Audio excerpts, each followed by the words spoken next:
Good morning. Welcome into Hurrdat Sports Live, presented by Centris Federal Credit Union. That's DB. I'm Ravi. Lulla. What's up, DB? Man, how are things? We're doing all right. We're doing okay out here. I put up. I don't know if you can see behind me. Besides, if you can look past the cat here. I can't, Uh, but I do like that Carolina jersey. See, I put that up just for you. I like that. You got good taste. Lock of the century. No, not of the century, but that was an easy one. A no.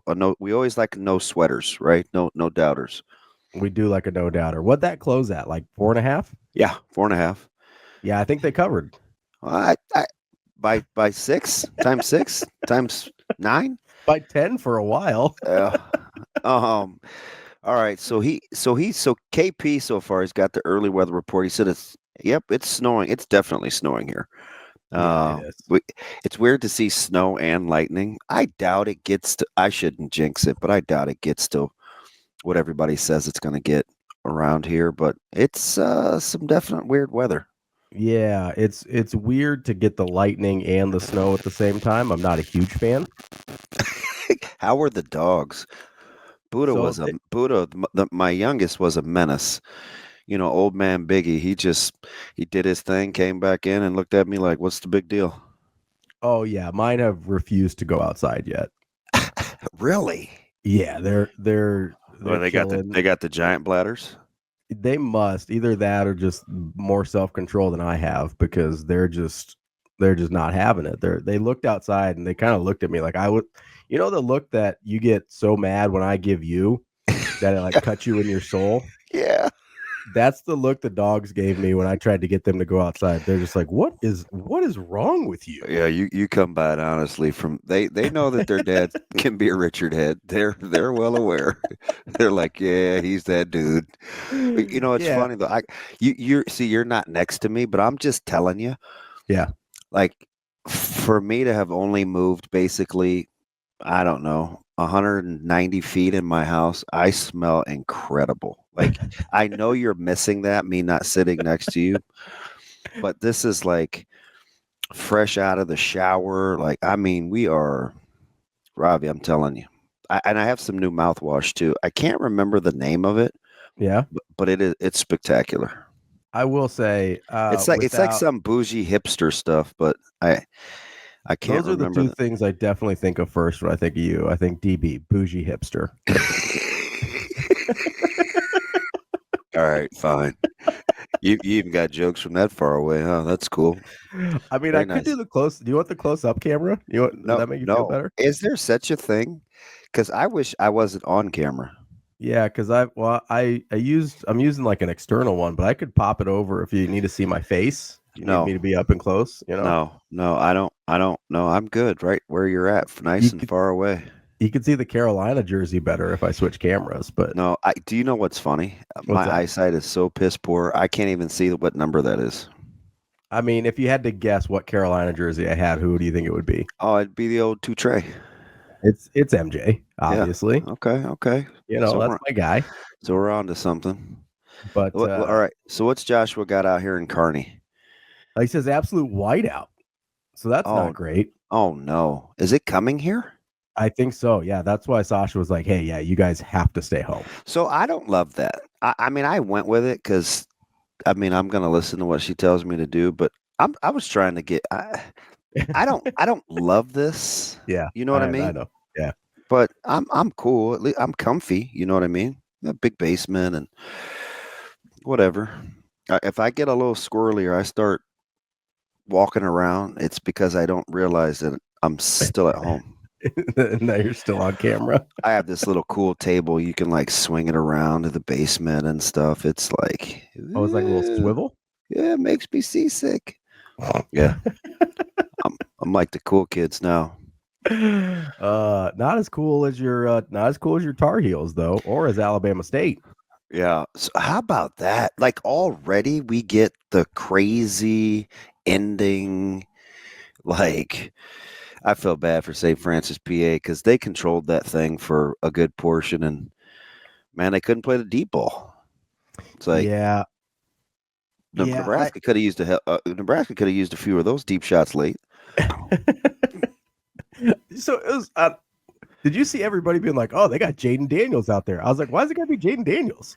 Well, Nobody I else mean, knows the deep ball.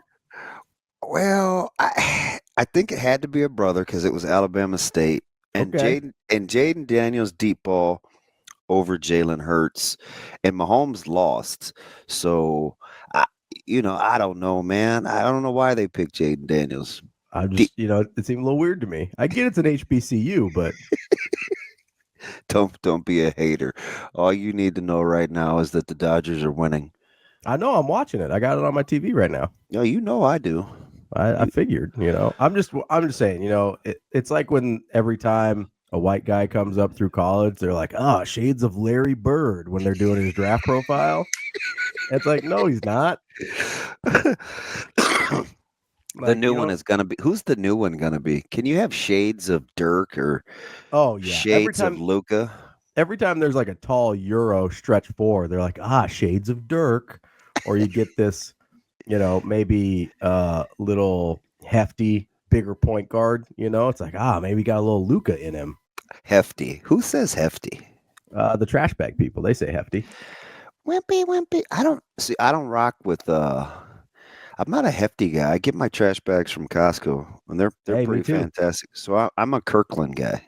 Yeah, Kirkland's where it's at. Yeah, it's got the little hint of lemon lime to it, and I can stretch it without it tearing, which is a travesty. I do appreciate the strong, stretchy trash bags. That's I where know it's you're at. gonna find this very strange about me, but you're just gonna intensely walk this guy? Really? Show some stones, Cubbies. It's two I mean, outs. he has been just mashing against them. Yeah, I think he likes the ballpark. I don't know. You think there's some familiarity there? Well, I'm not gonna speculate. Um, I actually don't know. I assume he's played there before yeah, I several see. times. I don't want to. I don't want to do that. I don't really want to assume because wow, and it worked. Way to walk him. Good job. Good job, Cubbies. I mean, I don't mind Chicago. if you guys had only spent a little more money on the rest of your lineup, you'd be all right. Oh, okay, Shave. That's what we're on. That's fine. I mean, I gotta get the pot shots in early since my team won't spend any money. yeah, when you Apparently, guys none of were, my teams are just gonna spend any money, which is cool. yeah, I don't know what the 49ers plan is, but I can't wait to hear it. When do you think when do you think they're gonna unveil that? I don't know that they are. I think they're just gonna pretend like they know what they're doing and pretend like they're not drunk at the wheel. So that's fun. Hey, I have a question, a technical question. Since Yeah. I've yet to hear from Shane, Mhm. will we be able to hear intro and outro music? I believe he can play the bumps. Yeah, and then we'll have our commercials, and then that's about it. Yeah, because he said 90-second intro, and I'm like, when does that start? Because I didn't hear one thing. Did you hear the intro? I heard the intro. Yeah, I wonder why I couldn't. I don't know. Do you want me to give Huh. you like thumbs up, thumbs down when we're going? Yeah, because I think I should be able to hear that, right? Yeah, I think so. Yeah, somebody needs to fix that on my end because I couldn't hear a thing. Kobe, I understand that the fan may have aided that home run. That ball was still smashed. That doesn't make it any less of him raking against the Cubs. Like, Is Kobe still doing his low key hating? I mean, yeah. Speaking of hating, so Rico. Yeah.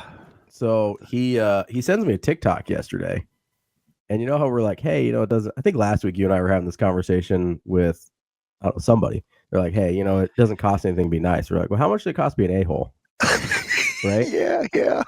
So he he sends me this TikTok of it goes, this guy's just talking. He's like, it doesn't cost me anything to be a hater. That's free. He goes, it might, and he goes on this diatribe about how, it actually costs the other guy something to be a hater. Maybe mess with his self-confidence. And I'm like, wait, Rico, are you calling me a hater? Well, kinda. Who am I hating against? I don't know. Dan Hurley. Well, I'll give the show like 10 minutes and it'll be somebody. No question. Like you'll walk right Well, into it. listen, just because I have a critical eye doesn't make me a hater.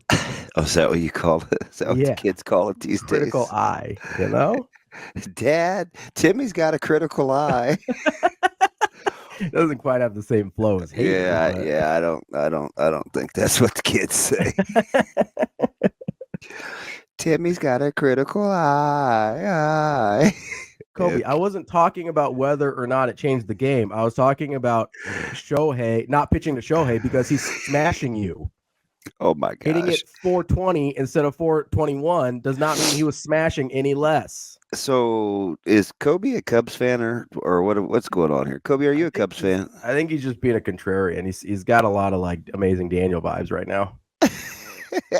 Hey, my man JG, who's been rolling with me the whole time since he's been with Hurrdat Sports Live in the stream, he couldn't hear it either. Yeah, I may have been the only one that could hear it. Dude, how about my man Sadie just hating on me already? I'm surprised DB's camera works. I didn't want it to, believe me.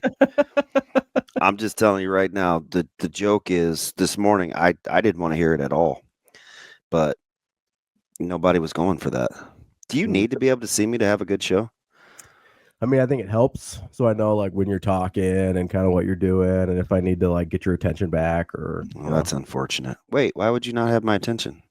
Well, just if got distracted by a baseball game that's happening or cats. I would say or anything else that's going on. Yeah, Potato pieced out. I don't know where he went. Can't believe you're a cat lady. Well, listen, I wasn't. And my wife was like, hey, I want to get a cat. And I was like, okay, well, then you're going to take care of it. And then the cat likes me more. So it kind of became my cat. Who dubbed the name Potato? It kind of happened naturally. We couldn't figure out a name for the cat. And so we just called it Cat for a while. How about Frumpy? And then that's like Big Booty Trudy over there. What are you feeding that thing? Whole salmon? I mean, he does get some wet cat food, Ugh, makes me nauseous just pretend smelling it. I mean, you can't. I'm not like sticking my nose in it, DB. Like I do every time you don't win arguments. I wouldn't do that. I would not do that. I got a question this morning early. Yeah. I want to get your thoughts. And I can barely read it, so I have to screenshot it and blow it up because I'm fairly old. But I thought it was interesting. You're young at heart. You have no idea. So Andrew asked me. This is last night at 11:47. So apparently Andrew was doing some pondering. Mm-hmm. He said, "Who do you think had the better 2-year career at Creighton, Nembhard or Ashworth? Who do you think was more valuable to their teams? Is most valuable the same as better career?" It's not the same. No, it's definitely not the same. And all bias aside, I think I may say Ashworth to both. Better career and more valuable? Yeah. Definitely more valuable. Certainly more yeah, I was going to say certainly more valuable. Absolutely not a question that he's more valuable. Because they are borderline, not even borderline. They're non-functional without him on the floor basically the last 2 years. That's a little bit. That's non-functional. I mean, maybe high functioning, but like not. You know what I mean? Like they're that would describe my personality. High functioning. Like they're not a tournament team without Ashworth. They're not even. I don't know if they're an NIT team without Ashworth. Like that's a dramatic. Like value is not in question. Now, if you want to say who was the better player. That's tough because they're very different, right? Nembhard's more of a playmaker. He's a little bit more dynamic in the passing sense. Wasn't nearly the shooter that Ashworth is. Right? So, okay. Nembhard can break down the defense a little bit better off the dribble. But he doesn't keep them honest. I don't know. I think relative to their schools, because I assume the question is Ryan being at Gonzaga too, not just his time at Creighton. Well, he's had 2-year Creighton career, so I'm only taking his Creighton now time. I can't hear you. Hang on real quick, Ravi. Old DB is having a few problems. Uh-oh. My speaker, I want to go back to here. Okay, say something now, Ravi. Can you hear me? Yeah, I can hear you now. I wonder what I'm doing on this end. Huh. I don't even know. No, I'll figure it out later. But go ahead. What was your question to the career? Well, so the way he's phrased it, I took it to mean just the 2 years they spent at Creighton. Yeah. So I'm not counting the Gonzaga Nembhard stuff, which has been really good. Now, again, level of competition is different, so that's hard. It's kind of an apples to oranges thing there. Same way I wouldn't take Utah State stuff for Stephen Ashworth, right?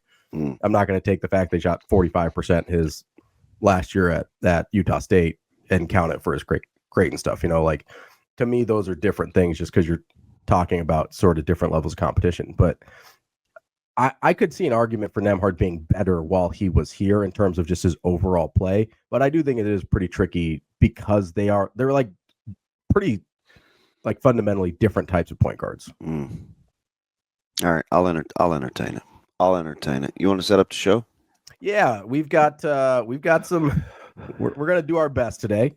We're gonna have our regulars. We've of course got Brian Christopherson, Husker 24/7 at 8 o'clock. At 8:30, we've got Kevin Sjuts from 1011 News in Lincoln, and then a first timer here on Hurrdat Sports Live, John Walker from the Omaha World Herald covering Creighton. We'll see what he thinks of their matchup against Louisville coming up tomorrow. Now, I like this guy from afar. I've only heard him a few times, but do you think he will? I mean, we're not going to try to scare him or anything, right? Did you just come out swinging, or like, what do you think?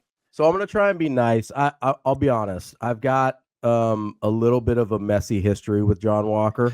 Uh-oh, what happened? Is that why we haven't had him on? Because I think this was my idea. You didn't shoot me down. No, I don't have a problem with him now. So here's the thing. So this is probably a little bit too much behind the scenes, but it's okay.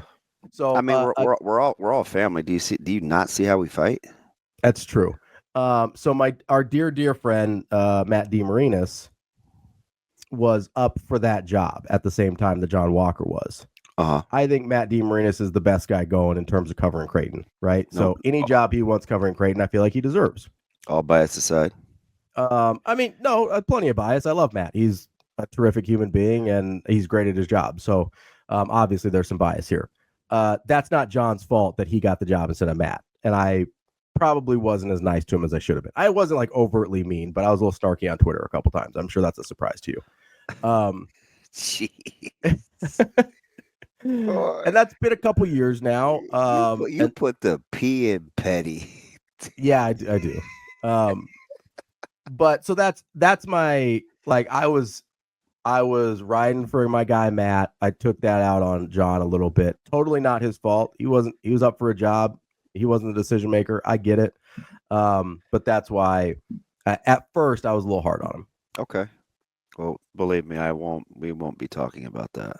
Yeah, no, just full disclosure. So I'm trying to make amends. A little landscape of the Big East and some other things, because some guys are getting hired, man. And how about DeVries? I bet that was a whirlwind, having the world at your feet for about 72 hours. So I want to know what happened with Iowa. Yeah. I think maybe he looked at the guys in the portal and was like, wow. So he would have had a chance to win them back. I have a guess. Because there was a report at some point during the day yesterday. I think it was Pete Thamel. I don't remember who. If it was somebody else, I apologize. But that specifically talked about Darren DeVries and the decision to go to West Virginia and the NIL component of that made him choose West Virginia. And the timing of it was around the same time that it came out, I believe also from Pete Thamel, that he was no longer a candidate at Iowa. Wow. So my little brain trying to put two and two together, I go, oh, I wonder if Iowa's basketball NIL isn't as buttoned up as DeVries wanted it to be. Yeah. And because it has to be. And Indiana's is. It has to be that he passed, right? There's no way Iowa was like, nah, we're good. Yeah. I'm just hoping that Iowa doesn't have the right guy, so it gives the opportunity for Sandiford to come to Nebraska. Yeah, and Sandiford, Dix, if he gets in the portal, I would. Those are a couple guys that I would love to see play somewhere else because I actually like how they play.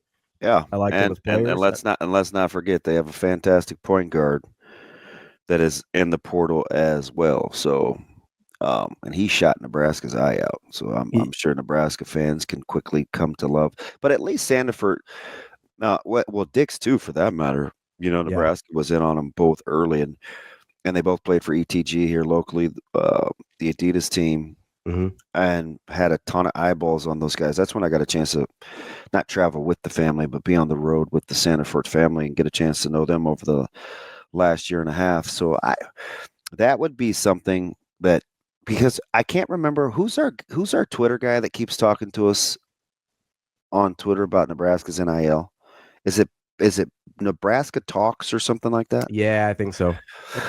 So he says he's not talking about local guys in the NIL market for the portal, but I'm trying to figure out what other guys is he talking about that he thought Nebraska had a realistic run at. That they because just couldn't pay up for or whatever. Yeah, because they did get Berkey, and there was a lot surrounding that. There's some bidding for him.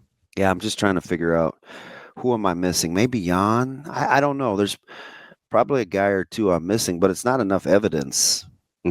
I think to the contrary. So I would be curious. I'd be curious to know. But I mean, a guy like Sanford helps you immediately, but he will have his fair share of suitors, as would a guy if he was in the portal like Josh Dix. So I mean, it's college basketball. And I'm assuming Dix ends up in the portal just because of the change and everything like that. Who knows? Probably depends. I know his family's is I mean, kind of how his personality, his temperament is. That they doesn't seem like their style. It would have to be something pretty bad. I mean, that's a loyal to the soil, salt of the earth kind of family. It would. I don't know. It wouldn't surprise me if he stayed, given how kind of what they believe in and how he's been raised.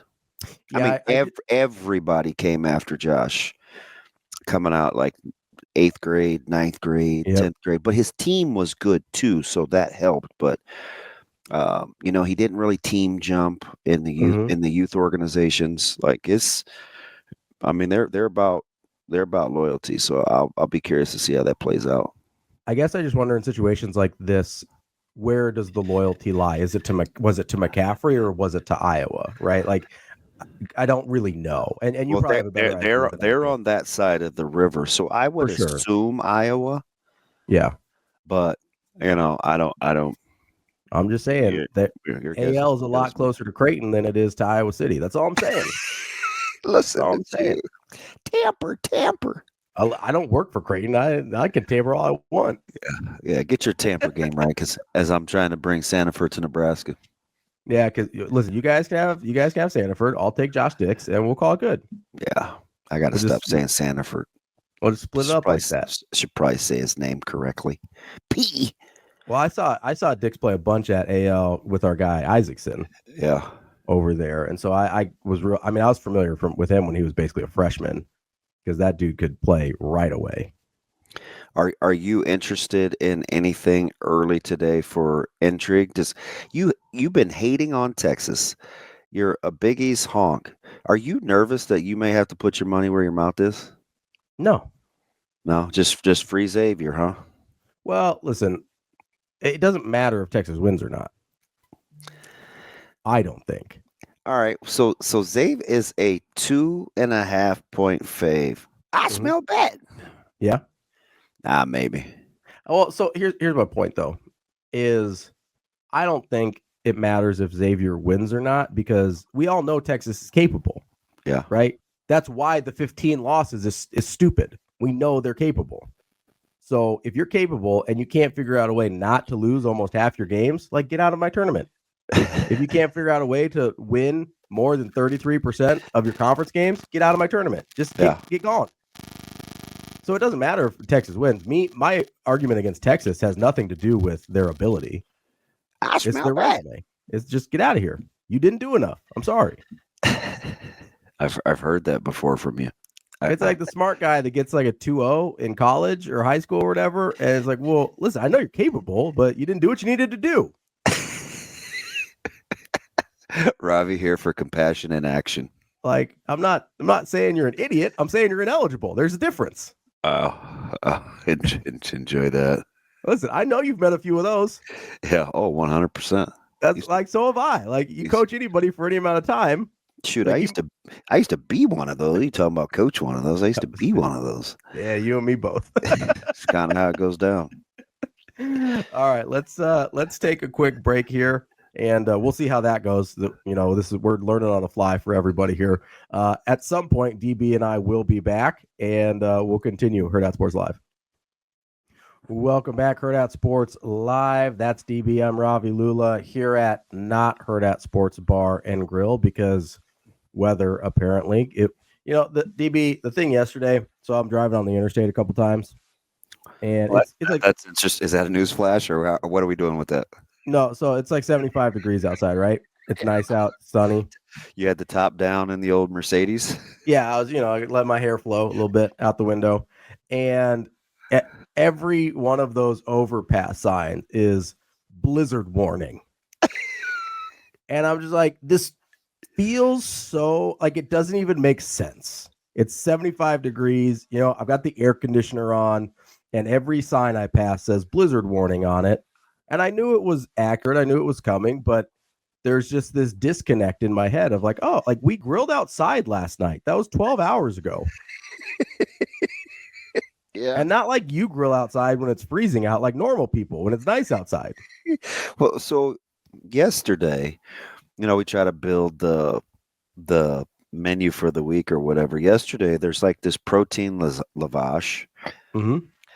So I made myself just like a simple little breakfast pizza. It was like crumbled breakfast sausage, and I got some shoulder bacon from my buddy Brett, and whatever, simple.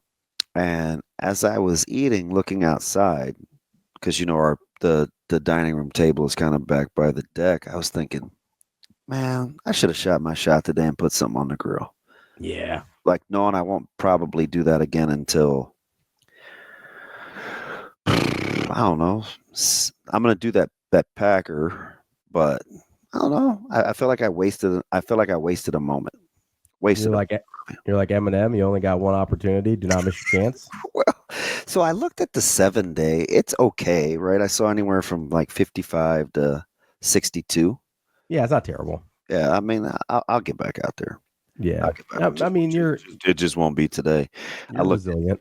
When I let the dogs out this morning, my kettle, my little one, the little black one, it's all the way down by the end of the deck, and I was like, to get that or not to get that? That is the question. Are you like a move all the stuff off by your house when the wind's coming? Historically, I'm that dude. I apologize, but I was not yesterday because I didn't assume any wins. I mean, I'm listening to Nebraska Pepperdine and Creighton and SDSU, and I'm like, how are we going blizzard today?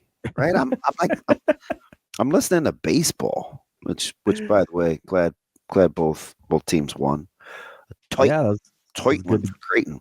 Good to get those W's. Nebraska especially needed that. Yeah, we'll probably wait it through this weekend, but we're going to get a couple baseball guys. We'll get Benny Mack back and early next week to kind of get an early season rundown on what's going on with Nebraska baseball.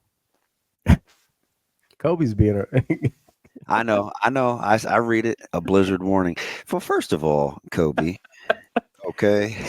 Which Kobe the Yankees fan, which seems very on brand. But he's just so he's consistent, so I can't get mad at him. So Kobe, I'm gonna full disclosure, I was not really paying attention to the terms and like what's coming. I just knew pending weather was coming. Stay my little brown behind inside this morning. We probably weren't going to come into work. That's all I knew. I wasn't aware of like wind and all of that, Kobe. I just thought rain and snow. Okay, lighten up on your boy. Also, DB, I have to make an objection to something you said there. That's fine. Because somebody's consistent does not mean you can't get mad at them. That's true, but I know what I'm dealing with. Like, no, that's fine. You can know what you're dealing with, and that might be easier. Yeah. But if somebody, and I'm not talking about you specifically, Kobe, like if somebody is consistently a jerkwad. What is that? It's the word I'm using. That is super Anglo. What is a jerkwad? I don't know. If somebody's consistently a bad dude, like if somebody's consistently a bad dude, you can be mad at him. It's okay. Are you mad because he was arguing about the home run? No, I'm really not even talking about Kobe. I'm just talking about like in general. If somebody's consistently a bad guy, you can be mad at him. It's okay. Nah, you'd be all right. You'd be all right. Like if somebody's consistently a bad dude, I'm most likely to be mad at them. Yeah. I think Kobe means well. I'm not talking about Kobe. I'm just bringing it. But here's the thing, though. Yeah. Young Ravi. His delivery right here, a blizzard warning implies that, Shane, you can take that down anytime. I'm not that special. I can read. A blizzard warning implies that there's going to be wind, DB. That's the same as I deal with every morning with you. Yeah, when you'll say some word and you'll go, you know, that means, and then you'll do this thing. And I'm like, really? Really? So DB, a derivative is well, fired. What do you mean fired? You know, fired, like no longer employed. Like, yeah, man, I get it. I was just buying myself some time. Now he's on you about your cat. You're going to be so distracted the rest of this show. Oh, I don't even care. Listen, I didn't think I was going to be a cat guy. I like potatoes the best. I love potato. All hail potato. He's a cool dude.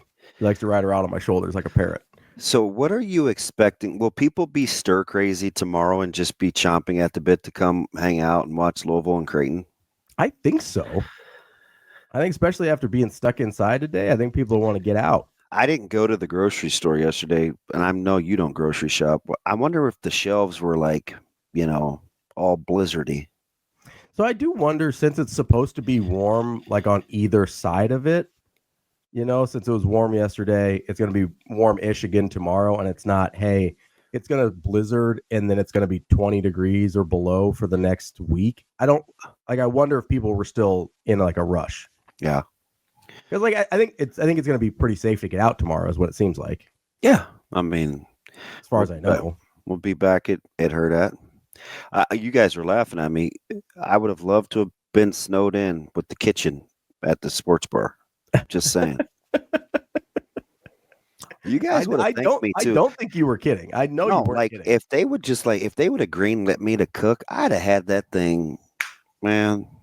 And we got good TVs. What would you cook for us? Certainly some sort of breakfast. I don't know. I probably would have made myself a burger. I would have made Shane tater tots because he loves Hurrdat's tater tots. May have gotten him some fish. I don't know about using some of the equipment though. I'd probably burn my face off. I would say you gotta be careful with the fryers, man. Yeah, that's not my baby either. Like fryers are dicey. I'm not good at that. I'm just gonna tell you 100%. Like that is. I know you're not gonna believe this, but I don't make very good fried chicken. It's just not my thing. What? I'm just saying. Well, you hit me with the grape and the watermelon joke yesterday. Let's not act like you didn't say that. That was an off-air conversation, DB. Was it? Oh, yeah. Shoot. My bad.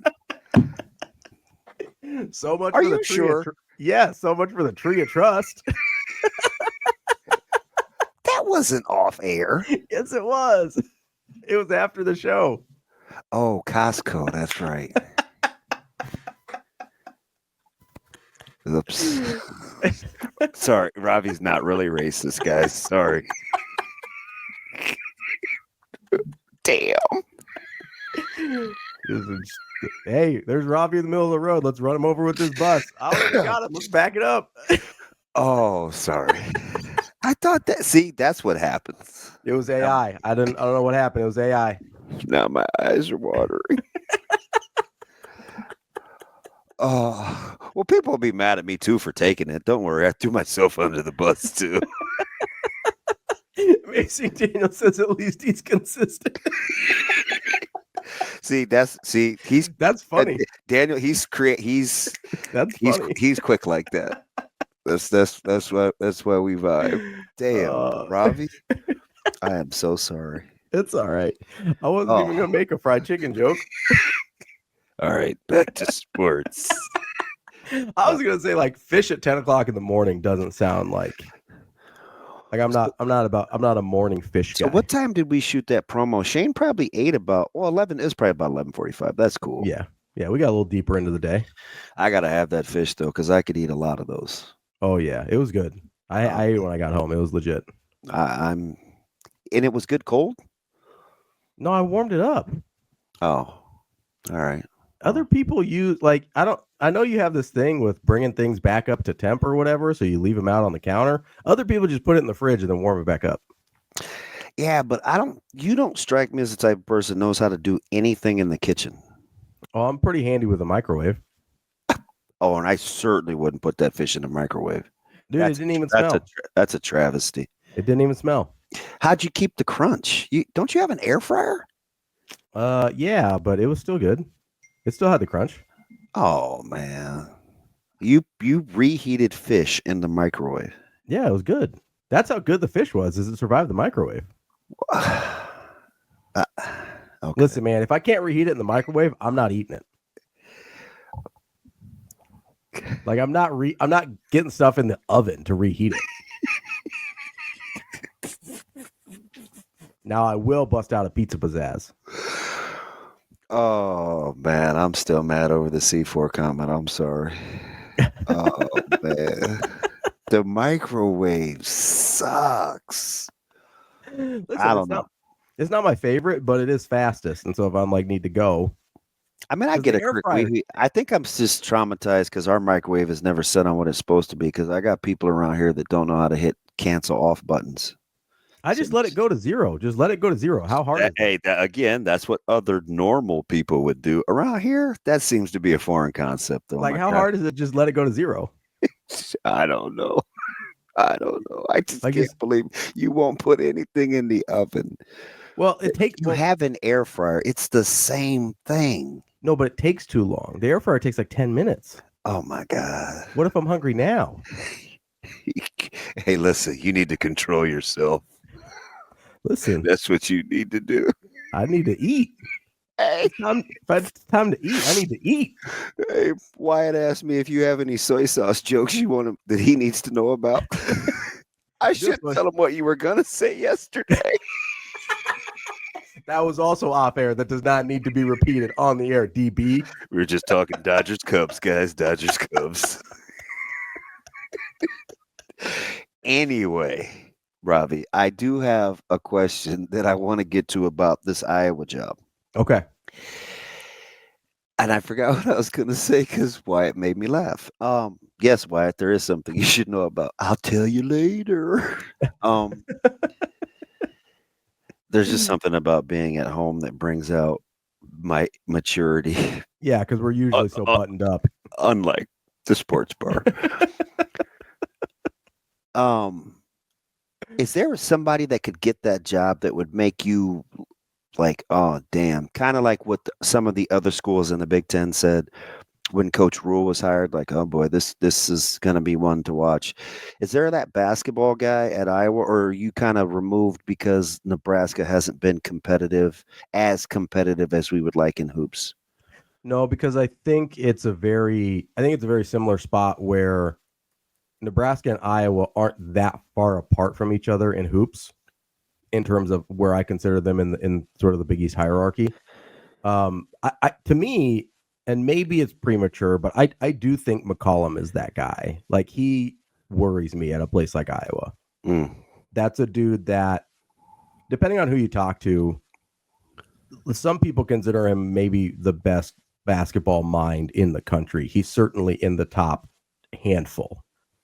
He's one of the guys that coaches call to ask questions about coaching, strategically, at least, from what I understand. So that's a guy that I would look at a place like Iowa, because especially if the NIL is not super buttoned up, a guy at a D2, a guy at Drake, who's probably not used to having all the resources, although I know Northwest Missouri State is balling for a D2. I get that. But you're probably not writing six-figure NIL checks is my point. And so a guy that's used to doing it without some of those things, I think is pretty I think it's pretty dangerous at a place like Iowa. That's the kind of thing. And listen, I know Nebraska. Well, I wasn't doing. I mean, I'm happy for D-Rock because I love him as a person, but I wasn't like doing cartwheels over him getting that job. I was kind of like, damn. Yeah, now Indiana's going to be good. Yeah. Oh, they will. Yeah, that's what. Yeah. Yeah, they will. D-Rock definitely would have been that guy at Iowa too. That I'm like, crap. And he's certainly that guy at Indiana because D-Rock with resources is scary. But I think the same thing of McCollum because he doesn't need the resources to make Iowa good. That's the kind of guy that I would like. That's the kind of guy that I would like if Nebraska were to move on from Hoiberg, and I know they're not going to. I'm not saying they should, but if for whatever reason either Hoiberg says he's done or they move on at some point, I think in order to get over the perception, having a guy that like McCollum that doesn't need all the extra stuff to get them to the point where you are a desirable place to go, so the NIL then can kick in. Yeah, that's a guy that I would be like if I'm Nebraska. That's the type of guy I'd look for. And it does sound like the Swarm Collective has some work to do, right? Yeah. I think so. And not just from the assumption I'm making off of the DeVries situation, but I think in general Iowa's got some work to do, not just in basketball with their NIL stuff. So what do you think he's waiting on, considering his name comes up every single year? Who? McCollum. I'm guessing he's waiting for his tournament run to be done. Oh. Like that would. You mean this year, as opposed to any other year he's winning national championships? Well, I think there's a certain understanding of if you're talking about a D2 job to a D1 job that like that conversation is going to take place. Yeah. But I think being in the NCAA tournament, the Division I NCAA tournament has a different feel nationally that you probably want to respect. And he's taken a lot of his D2 guys on this ride with him. Like he certainly doesn't want to rob them of this opportunity that probably none of them thought they were going to have even a couple years ago.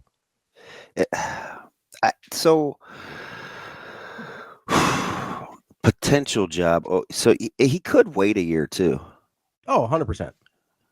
He waited a long time in Northwest Missouri State. So, I mean, that's an option. Let's not pretend like Drake was the first person to come calling. Like he waited for Drake. Yeah. He was waiting for the right job. Everybody for the last probably 4 or 5 years was looking at Ben McCollum for every mid-major job that came open in the country. And he waited on Drake because he knew you could win there. Because multiple different coaches of varying degrees of what I consider quality have won there, right? So to me, that was a super smart move from him. I think he's going to be really smart about where he moves on his next job as well. And because I think he looks at it like, I can win here as long as I need to, and then I can take the next job whenever. He's only 49 still. Yeah. Like he doesn't have to go. I do wonder a lot if it's not McCollum where Iowa goes, because the list gets dramatically less sexy after that. Well, it depends too, because the two hot names, well, a couple of the hot names that are going to always come up until they leave their respective places are going to be Huss and McCollum. So maybe there's a couple of jobs out there that those guys could sit around and wait on too. And maybe McCollum doesn't want to do anything outrageous. Well, the other thing, I mean, Huss could be content where he's at because he's always going to have the best players. Mm-hmm. They're paying him ridiculously well. Like he may just chill. Well, that's what I was just going to say. I don't think Huss has to take a job this year either. No, definitely.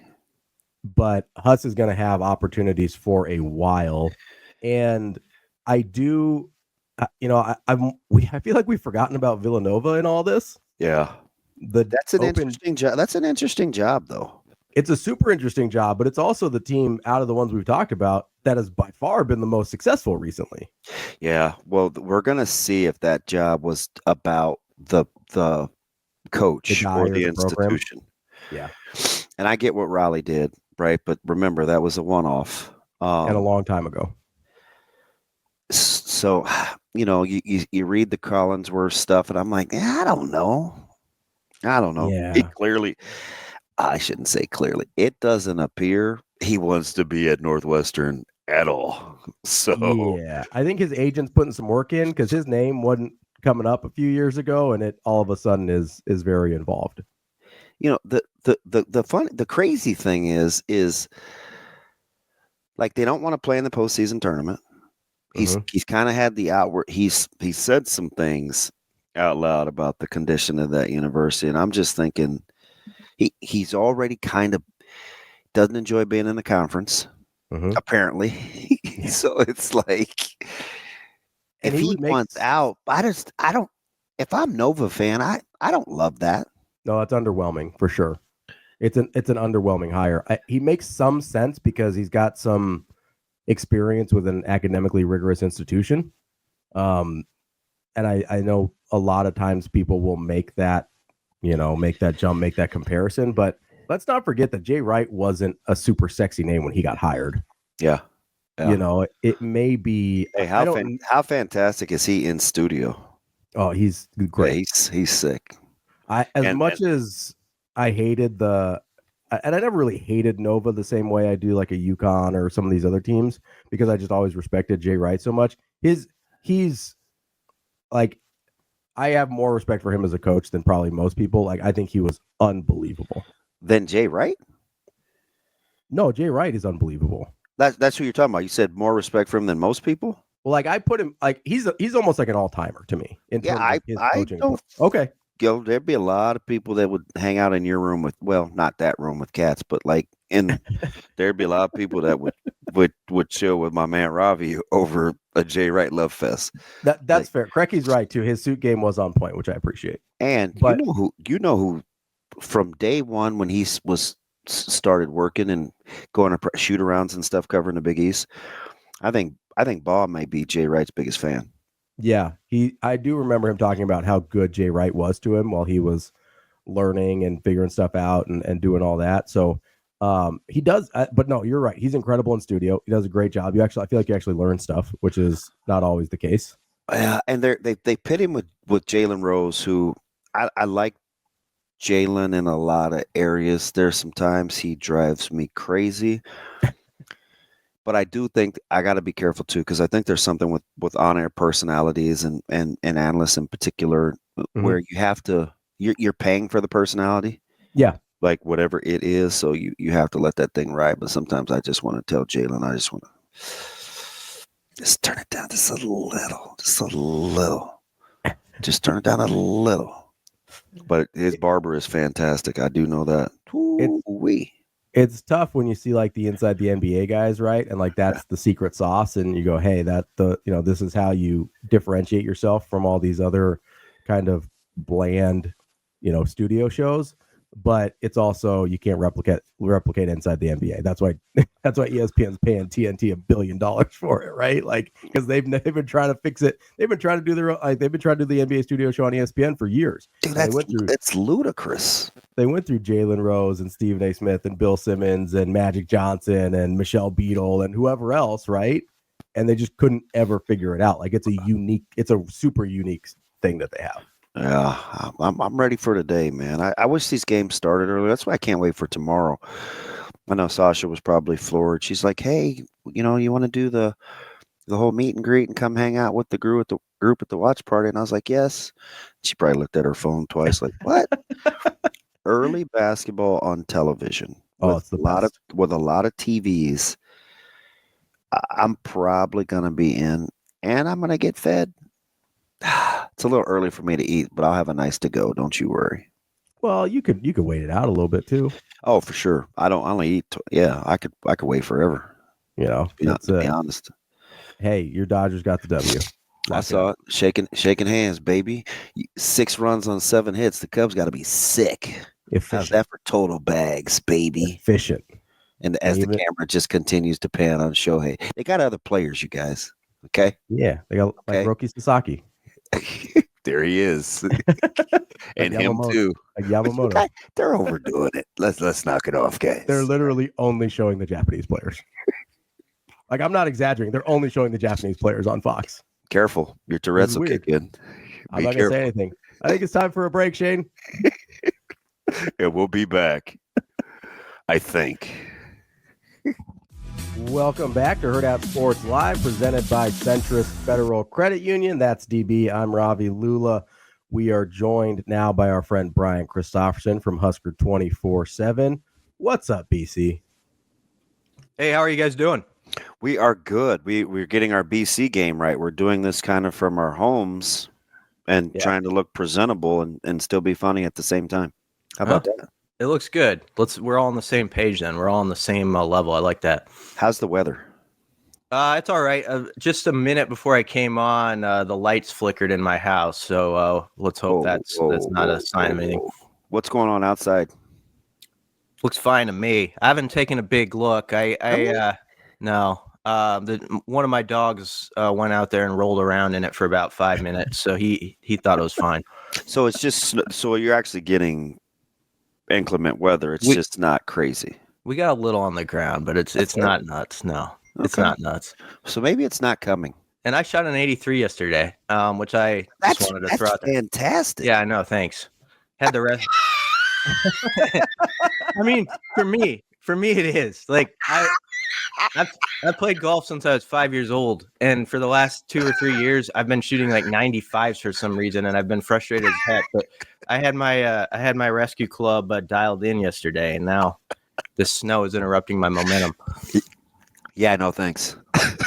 So are you like that, BC? Like, is that a pretty, like, what's a normal round for you? Well, I was stuck like in the 90s. I've played since I was 4, 5. And so I should be like a guy who shoots like high 70s, low 80s, I think, at this point in my life. And I was shooting like 97s last year, and I was about ready to quit the game. But my first 2 times out, I've been in the mid 80s. So let's hope this inclement weather doesn't get in the way. It's like the other team called a timeout on me when I was on an 11-0 run. So wait, who are you better than Shafe? I wouldn't say that. I beat him before, and then last year he thumped me pretty good. We only played once at Firethorn, and it was a rough day of golf for me, so he beat me.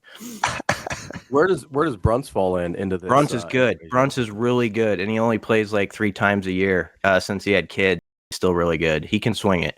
He looks like a guy that Brunts strikes me as the type of guy that could do geographical angles in his head, just looking into the vast sky. Oh, I could shape that shot.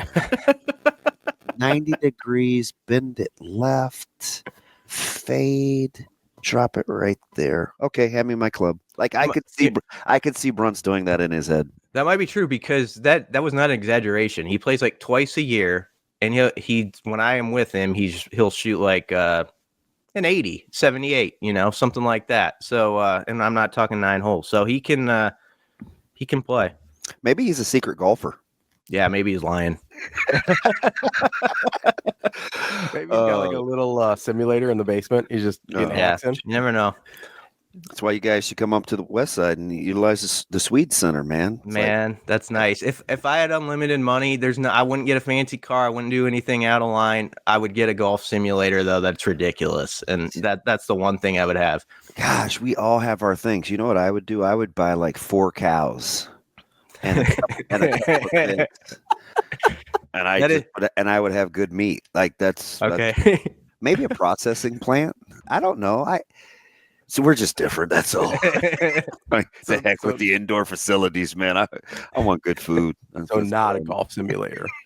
Oh, Ravi, what would you get? A gym? No, probably not anymore. An in-home court?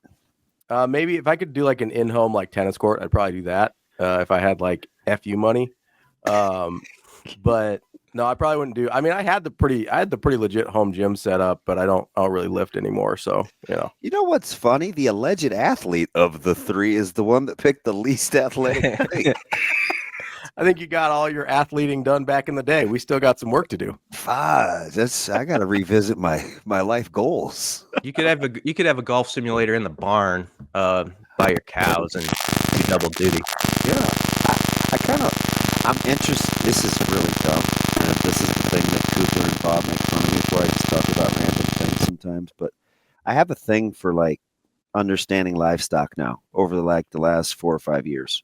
I don't know why, because I don't think I would enjoy being around them. But I'm very interested on how to do pick. So,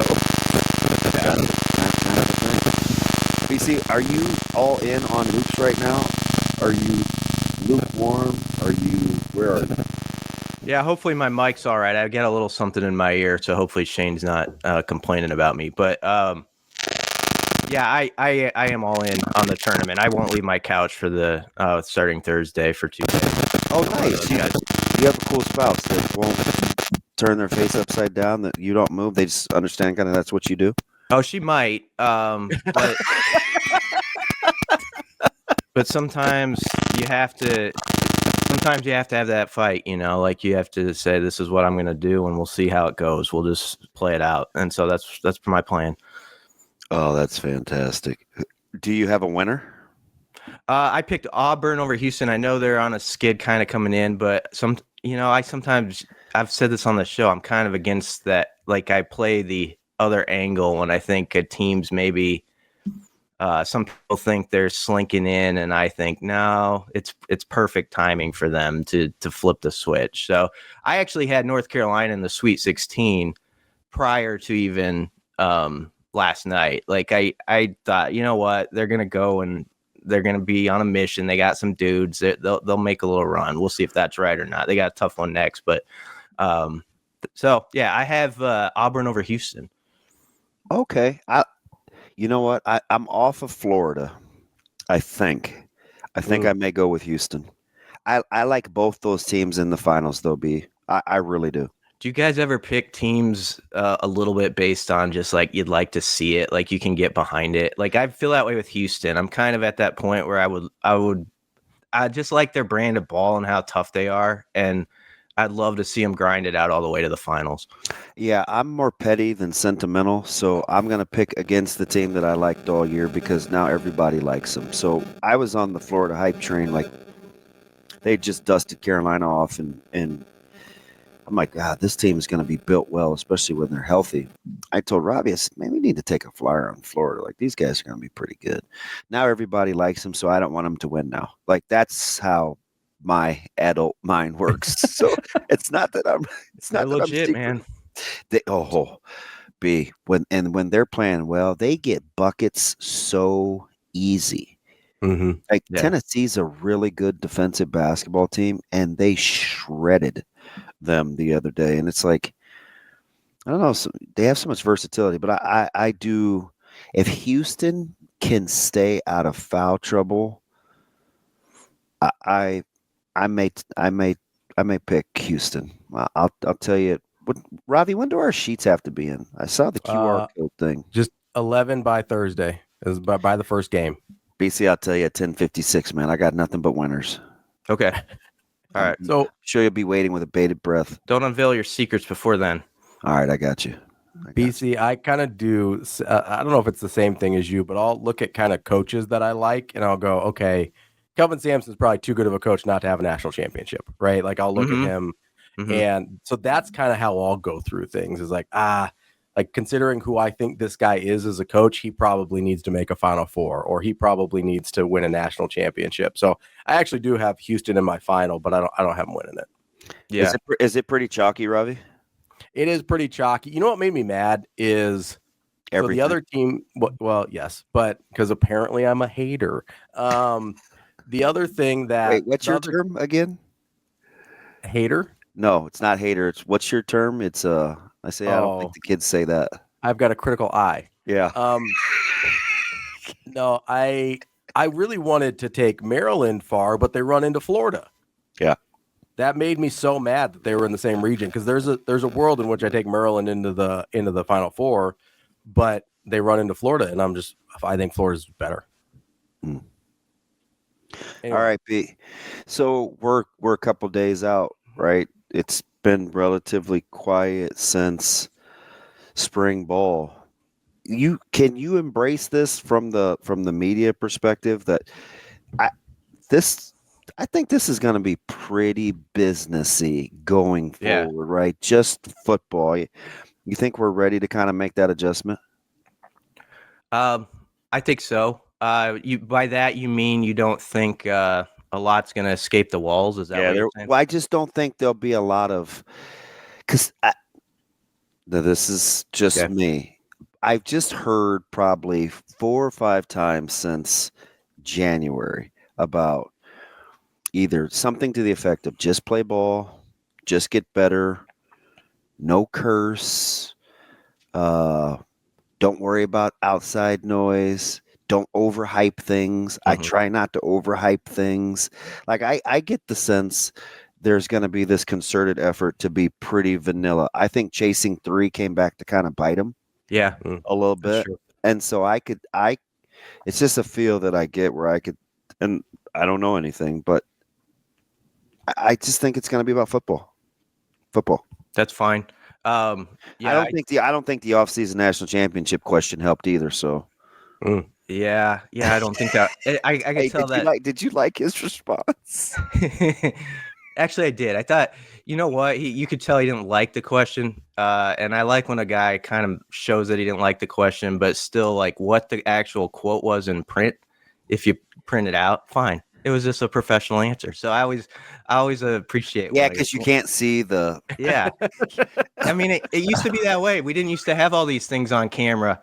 So there used to be questions like that would happen, like no one saw it until he was just like, oh, whatever, like you just see what was in print in the newspaper the next day. But no, I don't think he loved that question. And I think part of him is always like, this is just year 3 for me. I've done it a certain way. Like some of the stuff that's baggage of this university that's 10 years deep, and I think he understands that kind of goes with it, but it gets lumped into what they're trying to do when they've been here a much shorter time. And I would say that's one of those things. Although I do think the chasing 3 thing, I loved it. Me too. But I could see where you'd want to back that down now.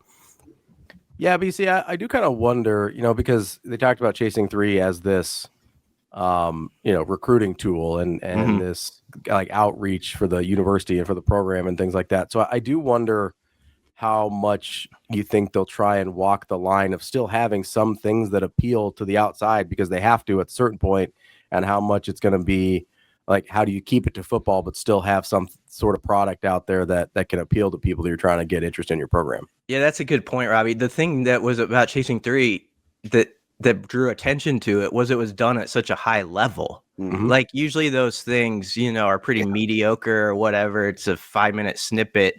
You got to give the people who put that together a lot of credit. That was like a legitimate, like, I can sit down on my couch and watch this show for 40 minutes, like, flip it on my TV. And it felt like that was a decent way to spend your time.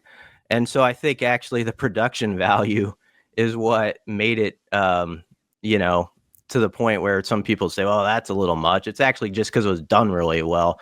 But I'm with you. Like, there's probably something where you want to get out the way you're operating and show recruits. And I do think it was a hit with recruits. I do think they looked at it and said, "I like that kind of program. I like how they work certain guys. That's going to appeal to." So there probably is a happy medium. But I can go with what Damon's saying, that it's all business probably. And, I personally am in that position where it's like when you write stuff, you're writing about individuals, it's usually positive at this time of year, and it does some kind feel like overhype, and you got to be a little careful with that too. So we're in that zone, danger zone. What do you think? So, we obviously, offensive line is a little bit of an issue from a depth standpoint. You got the pups on D. You've got the youngins in the back end. You've got new wide receivers. Could I make the case to you that I think this is still about quarterback development for this team to get to where they want to be, or would you start someplace else? No, absolutely, you can make that case. I mean, I think if we just want to go big right here, I mean, Dylan Raiola being very good this year means a lot to not just this season, but next season and how things play out. I mean, think about like the guys that he drew in, like Dane Key, who's played in the SEC and had success for 3 years. And Key talks about like when Raiola was one of the 10,000 text messages he got the first day he was in the portal, that stood out to him, and that he was there on the whole trip. And that was the same way with like Jamal Banks last year, who played like 4 or 5 years. I think it was with Isaiah Hunter and Gilmore and those guys. So you've got a guy who, if he takes off to that next level and is really good and gives you a couple more wins with it, a few more wins, not only obvious is that good for 25, but next year, if it's just middling, it'll be interesting, like what we're talking about in December. I mean, isn't that it in a way? Yeah, I could ride with that for sure, because I think we think the quarterback's going to be pretty good, and a lot of times we like quarterback storylines, we like quarterback battles, we talk quarterback. It's a quarterback driven sport, but so many other things I think have to come together for Nebraska too. Yes, especially on the heels of, because how did the whole D-line, him breaking down the D-line thing, land with you when he was talking about appreciating Nash and Ty and Jamari and MJ? Was that like, for you, was it, oh yeah, those guys were pretty good, or hey, don't get used to that play that you saw last year, we're not there yet? Like, how did you kind of parse through that? Because that part's huge. I took it as he recognizes how big the challenge is to get back close to that, but also that he thinks it's possible. That's how I took that answer in brief. And I mean, I remember last fall walking out of a stadium after a tough road game for Nebraska, and Brunson and I were talking like, man, I hope they're not wasting this with Ty and Nash right now, because there's only, you always hear that phrase like get old, stay old. And they actually were that way on the D line last year, where you had these like 23-year-old guys. And it's not that's the difference this season. It's not the stay old thing. They're going to try to get old fat, like in a development off season, where you feel like, that's a good way to put it, by like, well, Nash is a good example 2 years ago. People forget, but like of August of would have been 23, I guess, there were questions about Nash, and like he was sort of a fringe depth guy up to that point. He'd played like 15 to 20 snaps, and on shows like this, we would talk about, can he be that guy, goes and takes it up double that and is every down. And by like 4 games in, you felt like, okay, he can play really at a good level. And so that's what you're hoping for with your Van Pop. Keona Davis, I think, is a really fascinating guy to work with. Cam Lenhart, I think, probably didn't have the sophomore year some envisioned, but sometimes I do think there is something to be said for that guy who he was sort of the 5th or 6th guy previously, and it didn't quite happen. But now it's like, hey, you're one of the top 3 guys. I need you to be that. And that challenge, that not burden, but that thing you got to lift, you're up for it. He's like, oh, okay, I can lift that bar. And so we'll see if Cam can respond to that. If he can, I think he's one of the big wild cards over there. Yeah, BC, it's kind of interesting because we talk about getting old on that defensive line. I mean, the guys you mentioned, like Elijah Judy's pretty old. He's been around a while. Cam Lenhart's 3rd year in the program. Riley Van Poppel's 3rd year in the program. There's obviously you've got a couple transfers coming in that have played a decent amount of college ball as well. Like, I think some of these guys, because they aren't Ty and Nash, we forget that some of them are pretty seasoned, at least. I don't know how much experience they've got in terms of gameplay, although some of them do quite a bit. But like, they're a little bit older than we think they are, right? Or sort of more than the perception seems.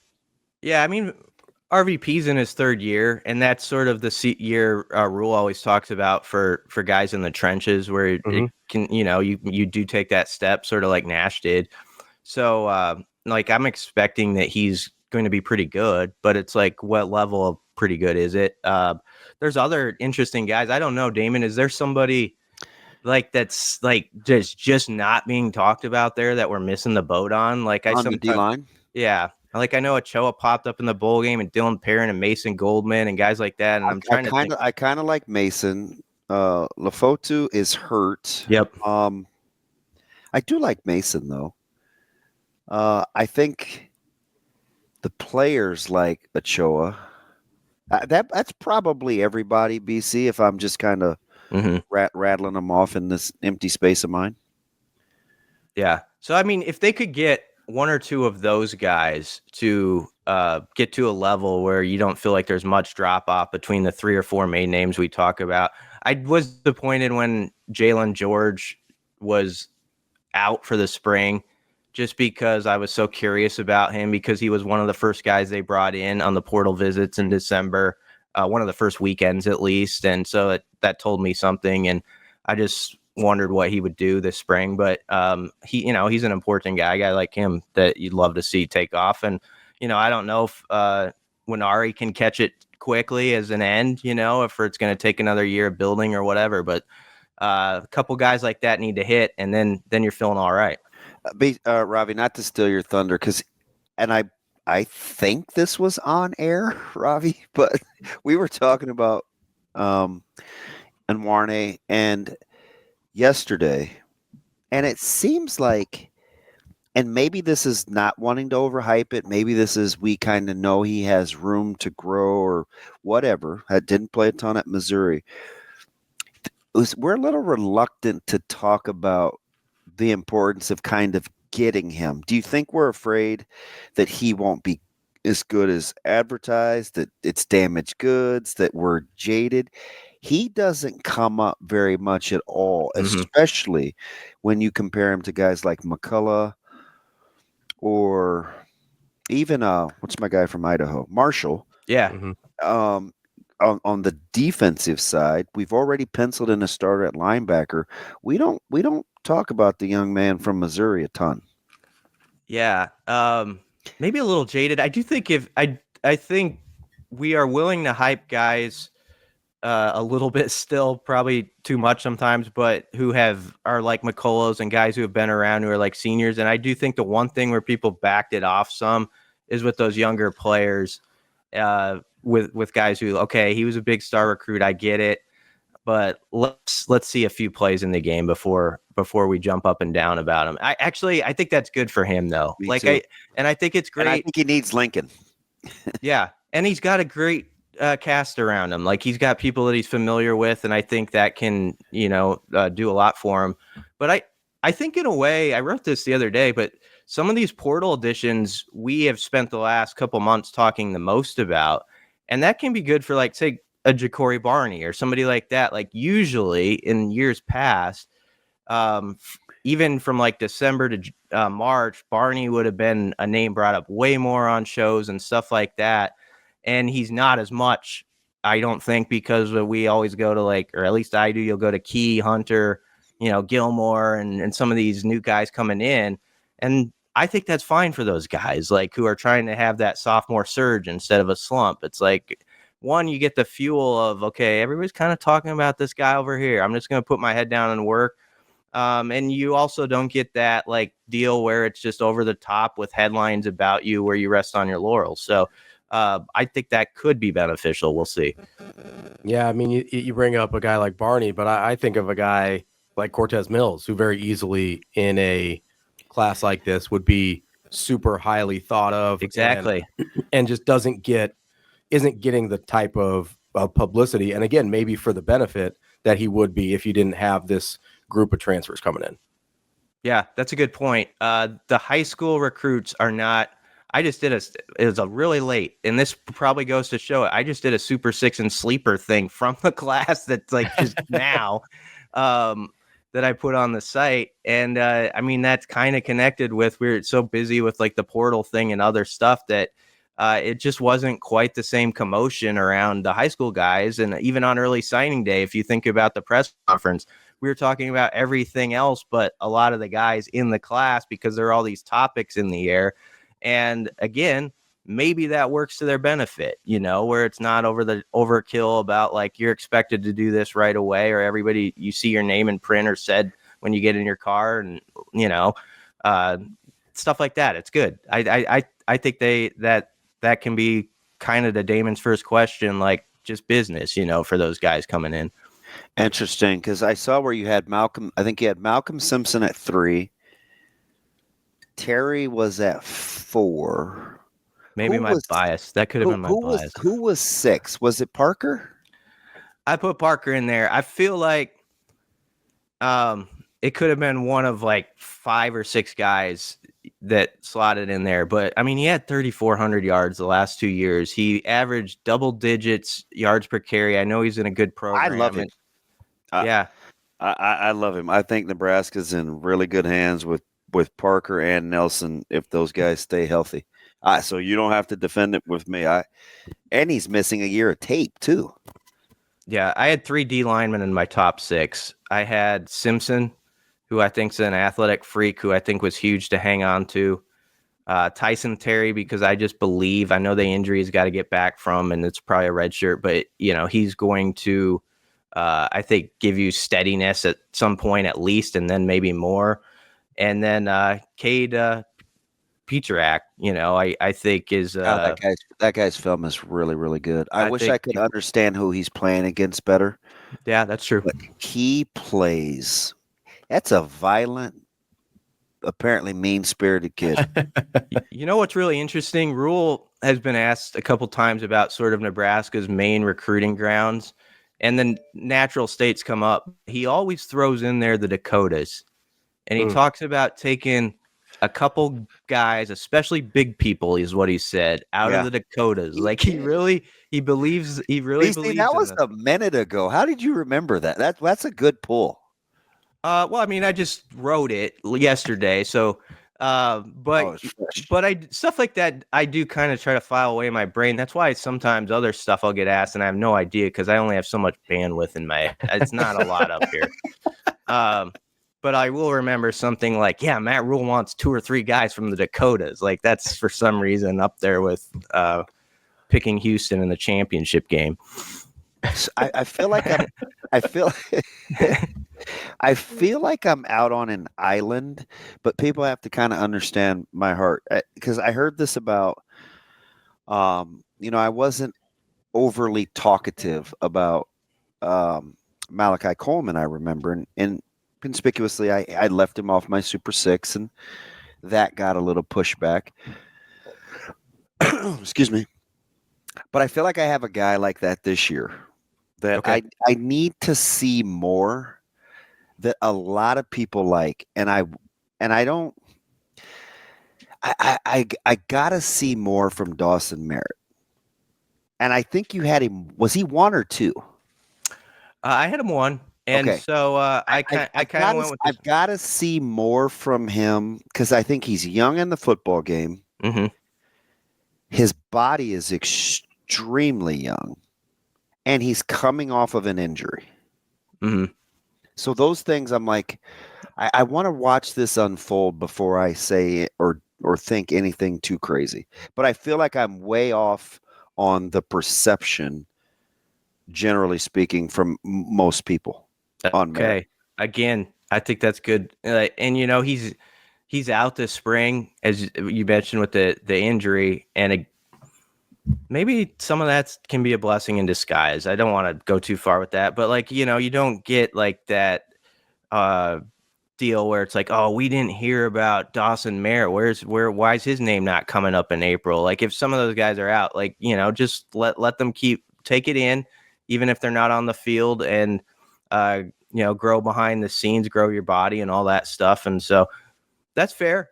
Just because you're highly rated, like in the recruiting rankings, and I don't know, you know what I mean? I'm just saying, like right now, I feel like I'm kind of like Gilligan right now. Well, a lot of people nod their head. I didn't try to do that, but a lot of people just nod their head and go like, okay, this guy's ranked here, he's ranked there. And you kind of go like that.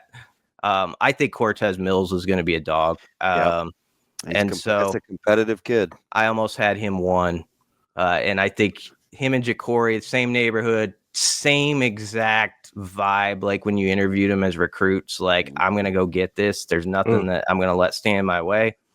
And so don't be surprised if he makes some noise. I say that now as like someone who spent the first half of the show, like, let's not overtalk the freshman. But I do think Mills is a guy who's, going to be interesting to watch this offseason. Hyper competitive. He's going to be a good quote machine too. I think he just likes playing. Yeah, he is. Likes playing football. Yeah, and so is Rocco's older guys. Rocco Spindler, I can't wait till he's like the post-game O-line quote for the whole season. I feel like he's going to be the guy that we request after every game. But that's our guy, BC, Brian Christopherson, Husker 24/7. BC, we appreciate it as always. We'll talk to you again next week. BC, we're always going to be buds if you got Carolina in the Sweet 16. If nothing else, man, I appreciate you taking care of my emotions. Yeah, and congrats to your plucky Dodgers today. Yeah, plucky. That's number 2 of 94 on the season. We'll see. Thanks, guys. Thanks, B. Make sure if you are out on the roads today, hopefully you're not, but if you are for whatever reason, please be careful. Make sure you are focused, eyes straight ahead, no distractions any day, but especially with these adverse road conditions. This message from the NDOT Highway Safety Office. Coming back here in just a little bit, we'll talk to our friend Kevin Sjuts, 1011 News in Lincoln. Welcome back, Hurrdat Sports Live. That's DB. I'm Ravi Lulla at our very own homes this morning. Due to the weather, where we are now joined by our friend Kevin Sjuts from 1011 News in Lincoln. Kevin, rocking the Cubs gear despite the 0-2 start. Appreciate you persevering there for us. Do you also appreciate me setting the alarm clock? This is not, TV guy time getting up at these hours. We do, of course. Wait, is this early for you, Kev? Oh, absolutely. Well, I mean, the 5 a.m. first pitch is early. That first, what was it, yesterday, I set the alarm for 4:50. And my son even said, because he had to get up for school, he's like, get me up too. It's like, you're nuts. But we got up, we watched the game. And, usually I'm up a few hours after that to help get the kids ready for school and all that stuff. But 5 a.m., that hurts. So I'm joking. Everybody gives me a hard time as a Dodgers fan, even though there's been a lot of suffering. There's a lot of time between the COVID year and Kirk Gibson, right? But no boo-hoo for me. I joke that's like number 2 of 96 on the season and the win total. I get the eye roll, I know. But I do think, Kevin, like the Cubs I think they're going to win the Central. Is that crazy? Oh, okay. Is that crazy? No, it's not crazy. The Central's not very good. Unless the Reds come out of nowhere. I don't know about that. Dude, the Reds are the wild card in the Central, I think, because they're young and I think you're sleeping on the Cardinals. They're going to be good. Nah, you're not going to sleep on the Cardinals. So you're the third Cub fan I brought the Cardinals up to. Twice in Lincoln during state. And I don't know if it's just because you guys don't like St. Louis that you can't entertain it, but you're 3 for 3.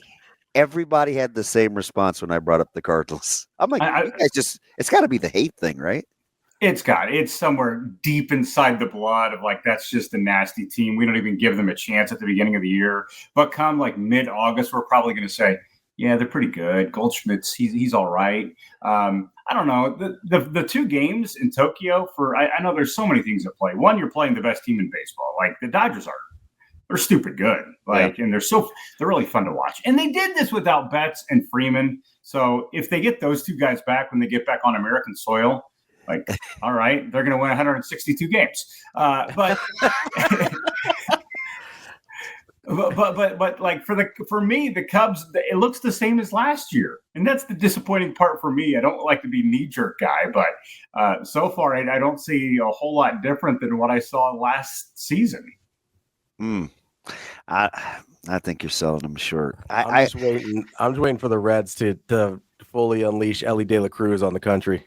You know what some of it might be, though, Kevin? Full disclosure is I think baseball is a ton better when the Cubs are good. So maybe I'm kind of hoping for that, too. It's the same argument that people have with college football, and college football is better when Nebraska's good. College football is better when Texas is good. Some of those big brands when Notre Dame is good. I think the same holds true for baseball and the Cubs and the Braves. The Braves are good. The Cubs are average.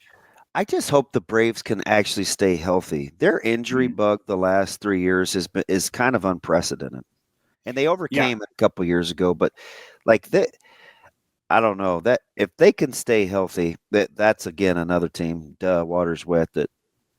Could be pretty fun to watch, especially because of the way they play. Yeah, and you always hate it when like big pitchers go down for the season. So like the Yankees and Garrett Cole, even though I don't want to give too much sympathy toward the Yankees, but not having Garrett Cole, that just sucks for baseball because he is so dominant and he is so good. So when Spencer Strider went down last year for the Braves, that not only hurt the Braves, it hurt baseball, in my opinion, because he's such a talented young arm. And what they were still able to do last year, the Braves, was pretty remarkable. I just think that their ceiling is really high when they are really good. So sorry to indulge you guys into some MLB talk here this morning. I love MLB. They picked up Profar. They got Schwelly in the rotation. I think if Grant Holmes is their fifth, the Braves, you're right, though. The key is probably Strider, but Profar's coming off a couple, that wasn't a bad stint tucked down there in the NL West. And you get a healthy Acuna, you're always going to have a chance, aren't you? Absolutely. And we've got to mention here too, guys, my kids are home from school again today. I think this is 3 or possibly this is so crazy. I get the text from Shane the night before, like, hey, making sure. And every time I feel like my kids don't have school, I'm on your guys' show. So we should have known that the snow day was coming like well ahead of time here. Is it currently snowing in Lincoln? Not right now, but man, I don't know if this thing is coming. I don't know. What do you guys have right now? It's bad. We got some wet, slushy stuff. It's not really accumulating on the concrete. I don't know. Maybe the next round is coming as the Tim Strap. I don't know. Ravi's the meteorologist. Well, we've got accumulation here. We've got about 1.5 inches, I would say. And the winds, a couple of times, because I was watching the Cubs game with the blinds closed, it just sounded like the house was going to blow over. It was gusty. Yeah, earlier in our StreamYard for not knowing that winds were a high possibility when I was complaining about one of my grills being blown across the deck. One of our listeners let me know I need to pay more attention to the temperature. I'm just upset with Kevin because he said every team baseball is better when every big market team except Boston is good. So that's fine. You're going to be all right. That's a bad omission. I'm sorry. No, it's all right. It's all right. So what was the storylines? What were your takeaways from state basketball, Kev? I know teams didn't shoot it well, but there were some great games. Well, I'll start with this. I thought the girls' tournament was fairly boring. The teams that we thought was going to win won, and there weren't a whole lot of great games. My takeaway from boys' state basketball was it was highly entertaining. Of course, the highlight for me and for most of the people in the Lincoln area was Barrett Bosiger's 3/4 court buzzer beater, which was number 1 on SportsCenter. That was awesome. Scott winning B doesn't surprise me. Papio South doesn't surprise me, but I am shocked that Freeman didn't make the finals. And the fact that an 8 seed won it in Class C2 is pretty remarkable. So shout out Archbishop Bergen, because I don't think anybody had them picked. I mean, they weren't even ranked throughout the year. And not only did they beat Freeman in the first round, then they get to the finals and they play a pretty salty cross-county team, and they win that game. And they were pushed there in the second half, but they ended up prevailing. So I thought there was a lot that went to form in state basketball outside of Class C1, Class C2. C1, Lincoln Lutheran did not win it. Instead, it was Ashland Greenwood, but I guess we should have maybe seen that coming because they are so good when they get down to Lincoln. And then Bergen winning in C2. Of all the years for Greenwood to get one, how about this one, though? Seemed kind of out of order, didn't it? Yeah, I mean, the previous – so this is their third championship over the past 4 years. And I'll say the key to them, they are just so fundamentally sound. They're so well coached. And, man, they can defend. Landon Mose, the coach's son, when they beat Lincoln Lutheran in the semifinals, he had one job, and he would have had an excellent game. Could have been the MVP with 0 points. His goal was to guard Jacob Dutzman, and it was his shadow all game long. So I think that some of that is Landon's a pretty good defender, but more importantly, it's just a masterful game plan from that coaching staff, and they executed it. And those boys, I just love their story too. They shared with us that, we call them the Chipotle boys, because that's how they have bonded throughout the year, is that they all, after practice or throughout the week, they all go to Chipotle And I don't know how you feed a basketball team that size. They probably run out of meat, Like, how would you like to get in line after the Ashland Greenwood basketball team rolls through Chipotle? They all do the Chipotle burrito hack. They got it down to a science. Yeah, you bet. Kevin, we appreciate the time as always. Hopefully next time we talk to you, your kids will actually be in school. If they're not in school on March 26th, there is a problem. Because now we've got to cook breakfast. We got to take care of them. And well, my youngest is begging for the Shohei skin in Fortnite. So I've got to battle that argument all morning long. Parenting Hey, sucks. this is Cubs family. How dare you? Kevin, Sore subject. we appreciate it. We'll talk to you later. You boys be well. We're going to go straight from our guy, Kevin Sjuts from 1011 News in Lincoln, to John Walker from the Omaha World Herald to talk a little Creighton. John, how are you this morning? Man, I'm good. It's we're an hour ahead, so it's an earlier morning for me than usual. But everything's peachy out here. No snow in Lexington, Kentucky. Lexington, Nebraska, that might be a different story. John, I'm pretty pumped, man. I get to hear you through other means, and we apologize in our delay of just utilizing your That's talent. all right. Listen, I'm pumped, man. I love the Big East. I like being able to kind of do this whole thing, and we'll get right to it since I know you're probably booked a ton being right there on the spot. I'm outside of Rupp. This is Rupp Arena. Yeah, so, that is beautiful, and I like the fact you can multitask too. Look at you. See, I knew there was going to be a thing. I'm going to get to it right away. Brother, how rested are you, or do you think Creighton is or needs to be when you get to this stage of what Coach Mack's used to doing? You ran through the finals. It was an emotional game. It was packed at Madison Square Garden. The rotation is what it is at this stage. I've heard the argument sometimes you don't want to get to the finals, even though I think you always want to win it. Where are they, do you think, with their health and rest? Yeah, one of the crazy things is, it's not crazy because we all expected it, but I don't think I expected Greg McDermott to come out and say it as openly as he did. We talked to them when they got into Lexington last night, and he said, we're going to try and get all of our work done early Wednesday. We'll have an early morning practice, and then they have media in an open practice / shoot around for 40 minutes this morning. And then after that, they're going to go to the hotel and get off their feet, is what Max said, because, admittedly, they're still feeling the effects of making it to the final. And so that's like the balancing act. Is last year, guys, we knew that, okay, if this team doesn't go to the final, it would suck, sure. But they'll be okay. They're going to be a 3 seed on Selection Sunday. Like, we knew that last year. And it's not like they were sweating the bubble or anything. But we just knew that making it to the final meant, with a tightened rotation compared to a lot of teams, you were going to have to bounce back quicker than you wanted to. And that's exactly what it seems like is happening. It doesn't help that Fedor Zugic is dealing with that ankle sprain, because he's been crucial to the rotation off the bench through the latter half of the season. So all of that to say, they're still feeling New York on their legs for sure. And for a team that loves to get out and run, playing another team that loves to get out and run, that could undoubtedly have an effect on Thursday morning. So I'm glad you brought up Fedor. Do we have any idea about the level of his health and that ankle? I suspect he'll play. I really do.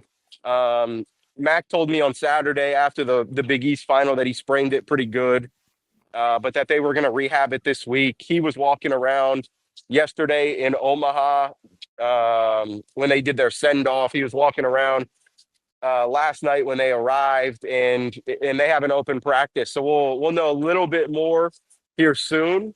But I just don't know if there's any way you could get to this point in the season and say, yeah, an ankle sprain is going to keep me from March Madness. Like, I just don't know if that's the type of guy Fedor Zugic is. So I suspect he'll play. I really do.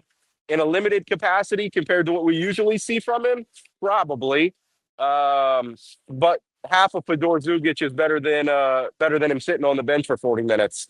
Listen, as the resident ACC honk between the three of us, as a Carolina fan, see Louisville a ton, super close with Chucky. I look at the way that they play, three and a half guards at a time, undersized, can run and chase, switch all over the place. When you look at the matchup, if you had to give me an X factor of who that you need to emerge for Creighton that maybe is kind of under the radar, generally speaking, given the way Louisville likes to play, who's that going to be? It's Jason Green, which, it's Bellevue West versus Millard North to play Auburn at this essentially. So no, I think it's Jason Green. I won't dig too deep into it because we could talk about this matchup all day, but I think Jemiah is probably going to defend Chucky. I think unless it's Steven, but I don't know. You think Edwards Jr. takes Ashworth and not Chucky? Yeah, I think Chucky probably takes Ashworth, to be honest. Huh. And I think they'll put the bigger body Edwards on Jemiah to keep him from driving. Try and keep Jemiah in front of him, because that's when Jemiah is most lethal, is when he can get to the rim. And he excels at it. So I think they'll put Edwards on Jemiah and Chucky on Steven. How Creighton matches up defensively there, I'm not quite sure yet. And are they going to put Jemiah on Chucky so that Steven doesn't have to waste all his energy chasing him around? I don't know. But I think it'd be Jason Green, just because of the attention that's going to be on Ryan Kalkbrenner and Jemiah Neal and Stephen Ashworth. Could I convince you? I like the Green pool because I wouldn't have gone there right away, but I do like, especially given the way that Louisville has to rebound the basketball better. I don't mind the Green one. What about Jackson McAndrew for his length and his shot making? Because it's going to change the way he's the one guy that could probably change the way that Louisville will play handle ball screens. Yeah, but is it too? Do we know too much about how he plays to think he's going to be something different than what he has been? Yeah, he's really it's just kind of been a situation like Jackson McAndrew to this point in his career hasn't done anything that would shock anyone.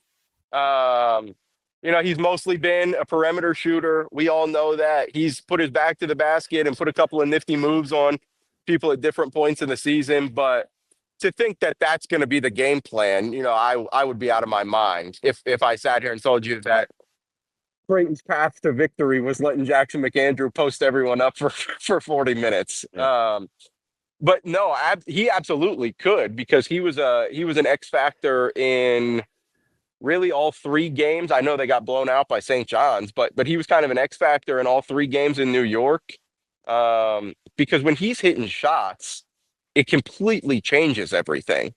Because how are you supposed to defend a pick and roll with Stephen Ashworth and Ryan Kalkbrenner and worry about two cutters with Jemiah and Jason? Oh, and if we sag into the paint to take all of that away at the same time, well, here's this 6'10" freshman who can shoot the lights out of a gym on any given day. So that's the tough thing. I think so. It'll be one of those two for sure. Guys like Jackson, Jason, Fedor are probably going to determine how long the Cinderella keeps dancing. Not that they're a true Cinderella, but they're a 9 seed. Yeah.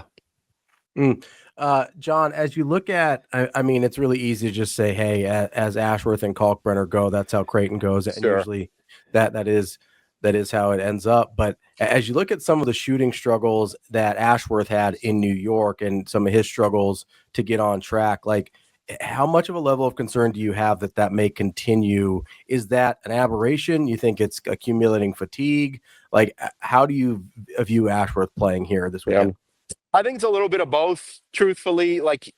If you look at his splits on the year, he has not been the same shooter away from Omaha that he has been at the CHI Health Center. So it's a little bit of that. But then if you guys watch the St. John's game, he looked gassed. That is not the Stephen Ashworth that we saw all season. And part of that is a lot of his game is off-ball movement. He's been a really good distributor this year. He probably has more turnovers than he'd like. But I remember as far back as the Players Era Festival, Brian Dutcher, San Diego State's head coach, said, guys, he really is like Steph Curry. Like, he's relentless off ball. And you have to have somebody willing and able to chase him for 40 minutes. Otherwise, he's going to outrun you. And so that's been the case as far back then. And he has only gotten better at that as the year has gone on. Well, the problem is, guys, as I'm sure you know, when you do that for 5 months, game after game, and you do it for 3 games in 3 days, it's going to have an effect on you, no doubt. And so that kind of, to cap that, to wrap it around to how we kind of started the conversation, I'm sure he's feeling it on his legs just like everyone else is. Is that fatigue going to be too much for Creighton to overcome Thursday morning? I'm not sure, but they're going to be the first game televised, so the world will be watching to see if that's the case. That's interesting too. I kind of liken some of his turnovers to Wolf at Michigan, where from a passing standpoint, they're always anticipating where guys are going to be. And sometimes when you play that kind of game with anticipatory and leading guys, those turnovers can rack up a little bit. But let me ask you something about the Big East in general, especially with Xavier and Texas tonight. When you're looking at the conference, its strength, watching these teams in and out, and you saw St. John's go 1 and Creighton 2, and then you look at the seed lines and, Louisville draws an 8. You could make the case that even though people had Creighton in the 8-9 area, the difference between them and St. John is startling on the seed lines. What do you look at? What are you looking for today? Is Xavier any sort of benchmark when you look at how the tournament may play out for how Big East teams are seeded? I don't know if it's speak for the whole Big East because this time of year is genuinely about matchups. Like, Auburn can match up with just about anybody, and they have the talent to do that. But for a team like Creighton especially, it's all about matchups, because if a team has a big like St. John's and somebody who can not cancel out, but slow down Ryan Kalkbrenner, or at least match his production, and say, hey, Jason Green's going to have to shoot 4 threes to beat us, and Jackson McAndrew is going to have to hit 4 threes to beat us, and those guys don't, well, then you give up an 18-0 run to Tennessee in the Sweet 16. You know what I mean? Like, so it really is all about matchups. So I don't know if Xavier, in theory, beating Texas or losing to Texas would be like, man, see, we told you about the Big East. We told you. I think it depends on how it happened or what happened tonight, honestly. But no, I think those are the ACC and the Big East probably got a little disrespected in the seeding this year. Like, the ACC, by all metrics, was the weakest power conference. I get it, but its top teams were pretty darn good. Yep. And the same for the Big East. Like, this is a league that's home to the back-to-back national champs. So to say I know this year UConn isn't what it was, and maybe the league isn't what it was, but the floor of the Big East this year compared to a year ago is sky high. It's just crazy that Louisville beat Clemson twice and their 4 seed line's better, or 3. I know. It just doesn't make a lot of sense. No, it doesn't. It doesn't. And like every metric, like Louisville's 10th in the country, guys. Like, in the AP, like, what are we talking about? Like, Louisville's 10th in the country. They're like 23rd in Ken Pom, like 19th in Bart Torvik, and they're an 8th seed somehow, some way. Oh. Make plenty of sense. John, we appreciate the time. Thank you for joining us. Now, we'll be doing this again. Don't you worry. If you'll have it. Of course. Thanks, guys.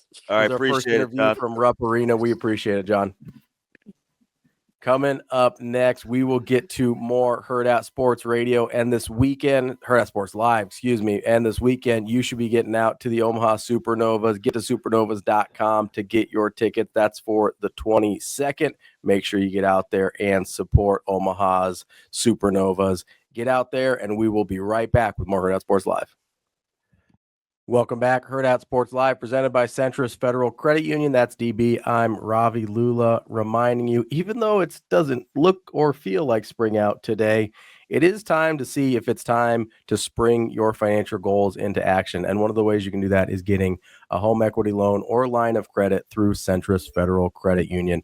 Make sure you get over to centrisfcu.org to check out their different options, whether it's a line of credit, whether it's a loan, whatever you need to get those, tap into the equity in your home. Centris has you covered. Talk to one of their experts and see what's right for you. Federally insured by NCUA and an equal housing lender. It's centrisfcu.org. DB. That's what the kids say, Ravi. Tap in. Tap in? Tap in. They don't say critical eye? No? I got your eye all right. Hey, that's not very More of the nice. Brown persuasion if you don't knock it off. I don't want anything to do with that. No, thank you. I thought you'd be in a... Where's your ding dong pets? So I need to go. They actually need to be let outside at some point. So next break, I probably need to do that.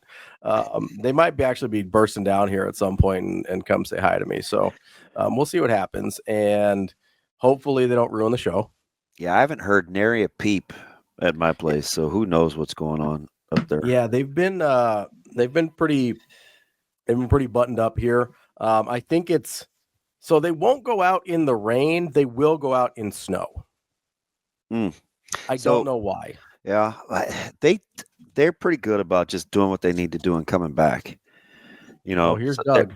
Occasionally, Biggie will pee on the deck, with snow, but outside of that, it's not too bad. Yeah, so Roggy's David said they've got 3 inches in York, and it's not done. Wind's up to 40 miles. I can't hear the wind, but I am pretty insulated in the basement down here. As you know, we're well below ground. So yeah, you are. You got that tornado shelter down there. So it's like I don't have any idea what's going on outside, to be honest. Yeah, it's Doug's my only habitual deck peer when there's bad weather. Or not Doug, Roggy. Roggy will habitual deck peer. Roggy will drop a deuce on the deck in the snow, and it's like, bud, I have to clean that up later, right? Scooping that thing off. Man, yes, Alex, you did just see Doug. He gave me a little drive by here a second ago. So how you think A-Train's feeling about the win over SDSU? Not too high, not too low with Jay's baseball, or what? Listen, that a 1-0 game is right up Sindelar's alley. That's his sweet spot. So I guess I could just ask him if he's in the stream. He's got to still be cheering for Hurrdat, right? Even though he struggled to start the season with Nebraska. Yeah, I would imagine he's rooting for his guy. He's going to be on the call this weekend for Creighton baseball. Oh, let's go. Yeah, I think he's going to come out and see us tomorrow too. So the tie, Ravi, is my buddy Jeff, right? That I've been spending time with here lately. Mm-hmm. His wife's maiden name, she's a Hurrdat. Oh, really? Yes. So that's Aunt. That's Aunt Tammy. There you go. Yeah. So I cheer for those guys. I need him to start. We need Nebraska baseball to start getting going though. So apparently Hurrdat is dead to Alex Sindelar. Oh wow. Oh, so he's that guy. There are fans like that. I get it. I love it. I get it. He said, "Who is he?" Does he play ball? Wow. Have you met Sindelar? Yes. Yes. Okay. Like in passing? Just not like, I feel like if he's not too crazy, that'd probably be a guy I could hang out with because I enjoy laughing. And you said he's funny in real life too, right? Oh yeah, he's great. I think he's going to come hang out with us at the bar tomorrow. So is he like going to go outside to smoke or what? Because I don't know how that would fly. I mean, he's not gonna like blaze up inside. No, I meant like if we're like hanging out, we just be like, hey guys, I'll be right back. I'm gonna go take a smoke break. Oh yeah, he does. It's supernatural. He finds a lull in the conversation. Oh no, man, it gets kind of squirrely. Tomorrow, I hope tomorrow's a good turnout. To be honest, I do too. If you haven't heard it or made it out, make sure you come out to Hurrdat Sports Bar at La Vista tomorrow. Come hang out with me and DB and Kenny and the rest of the Hurrdat Sports crew. I think Rico's going to be regular general public that wants to go watch Jay's Louisville. It's the first game. What are the odds? I know. I kind of love it though. I still think it's the best matchup of the first day of Thursday, Friday.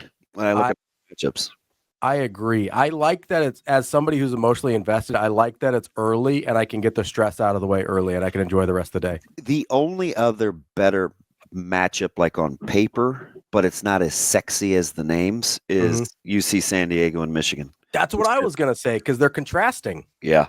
Oh, yeah. Yeah. UC San Diego does some stuff that is hard for Michigan to deal with and leans into some of their weaknesses. That's part of the reason I like UC San Diego there. But that is a good matchup. That's the one I was going to say.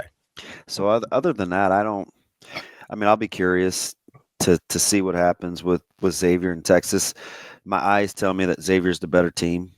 They're playing better right now, I think. I don't know. I just think they're better. I think we lost DB there for a second. Shane, let's take a quick break here, see if we can get DB back, and we'll be back with more Hurrdat Sports Live coming up next.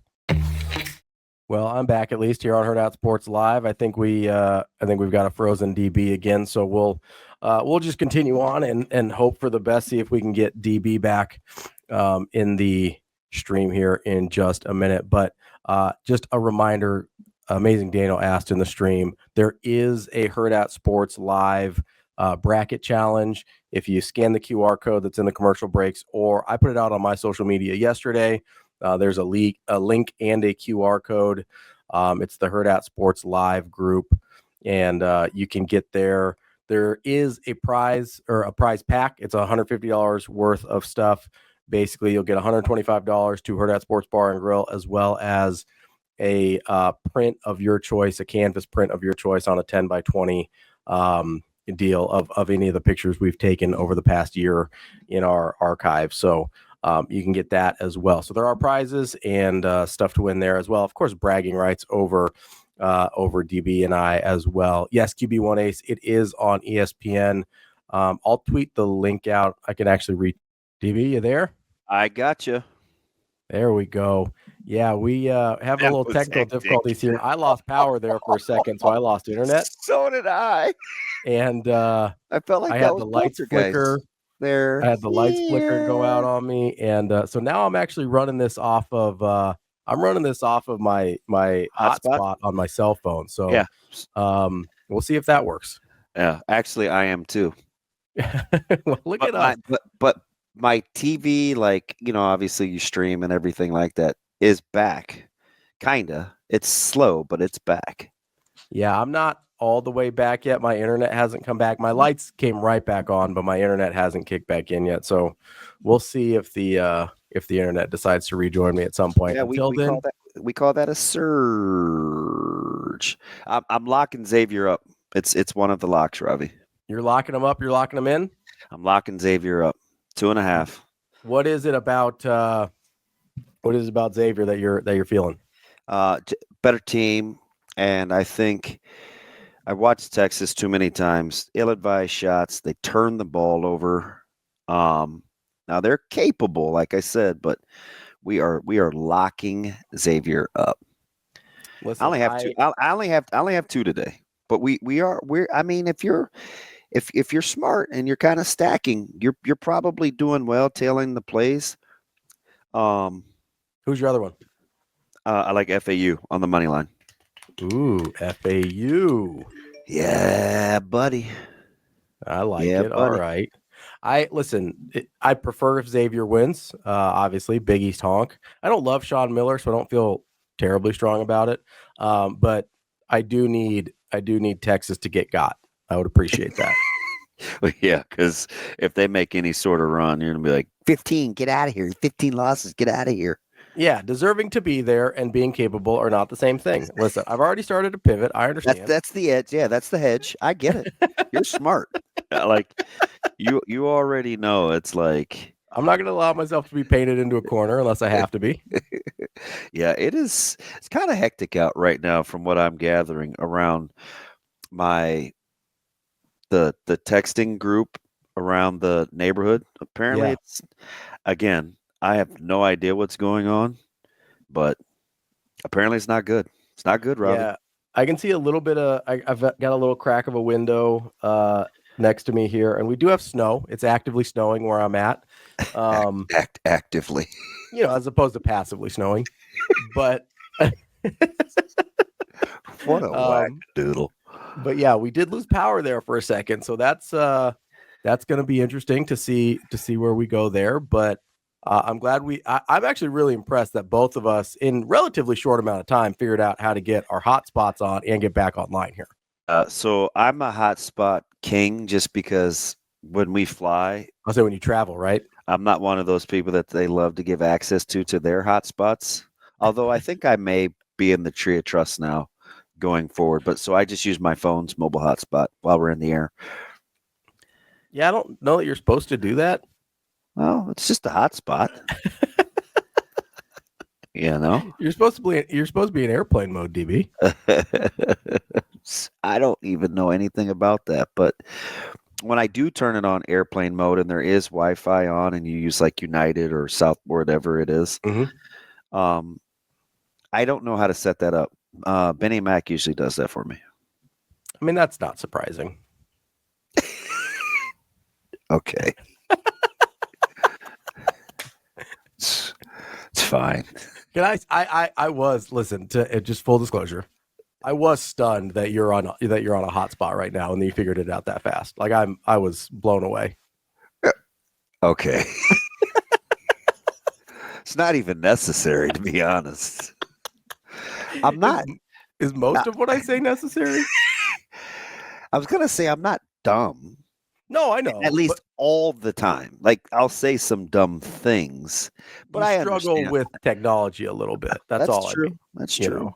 I think you're very smart in general, but everybody has their blind spots. I certainly do. I don't know how to cook anything at all.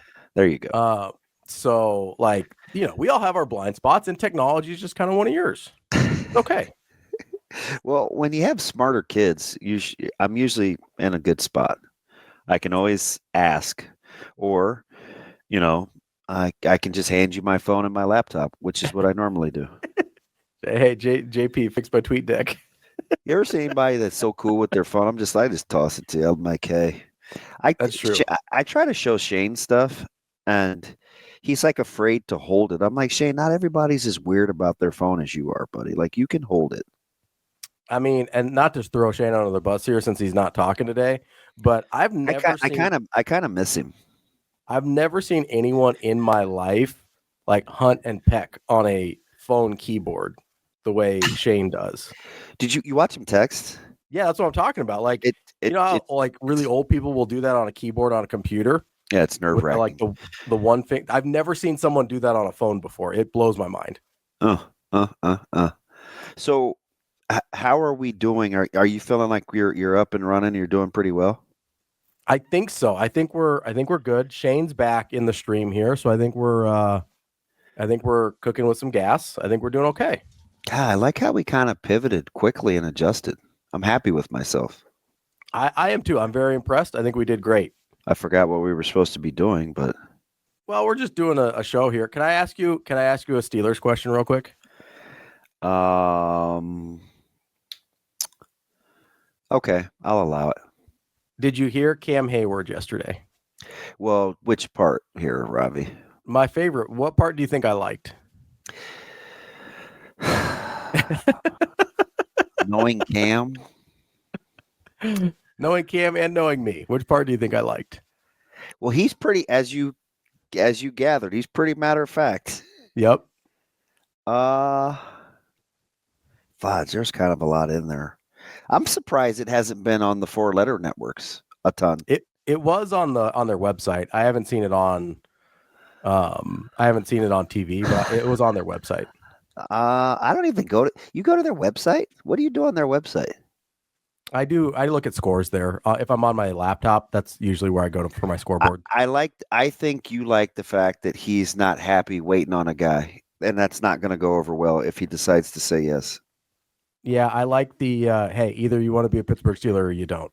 Yeah, that's Cam Hayward. I'm just telling you, because he's seen them win with bad quarterbacks.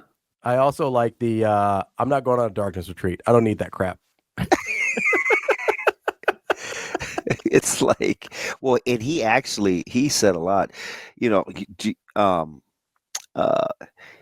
because just the quotes, it says Hayward was one of several team and organizational leaders who got on the phone with Russ back in March. He said, I told him, Pittsburgh, this is what Hayward said to Russ in 2024. Mm-hmm. He said, I told him, Pittsburgh, in the place for glitz and glamour, Hayward said, describing his pitch to Wilson. The Up and Adams show in July. This ain't L.A. It's not Atlanta. This is the place where gladiators come, and you have to compete every day. He was receptive to that because he wanted to compete. Like, that's the line, right? So that's why I don't worry. Now I'm probably a little more worried because of how Rodgers will. Like, I don't want there to already come in and be animosity. Although those guys are professional, and when they get there, hey, you're one of us now. Mm-hmm. Like, I think they can forget about this little what are you waiting on period. But I keep telling you, the organization will correct itself. You don't have to worry about Aaron coming in there and being disruptive. It polices itself, as you can see. Amazing Daniel says, give me Jameis or Russ at this point. We need to move on from this jackass. You're taking Rodgers over either of those guys, right? I get Daniel's point, though. No, I do too. I get Daniel's point. I think I don't know. I think Rodgers is the better player of the three. For sure. I wonder, so for me, the hardest to root for. Mm-hmm.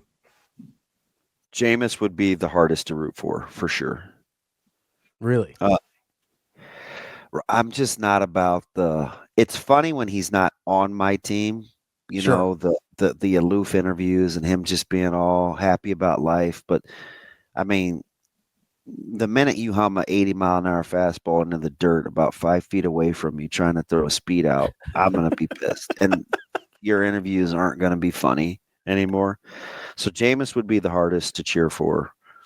Russ would be the easiest, and Rodgers would be in the middle.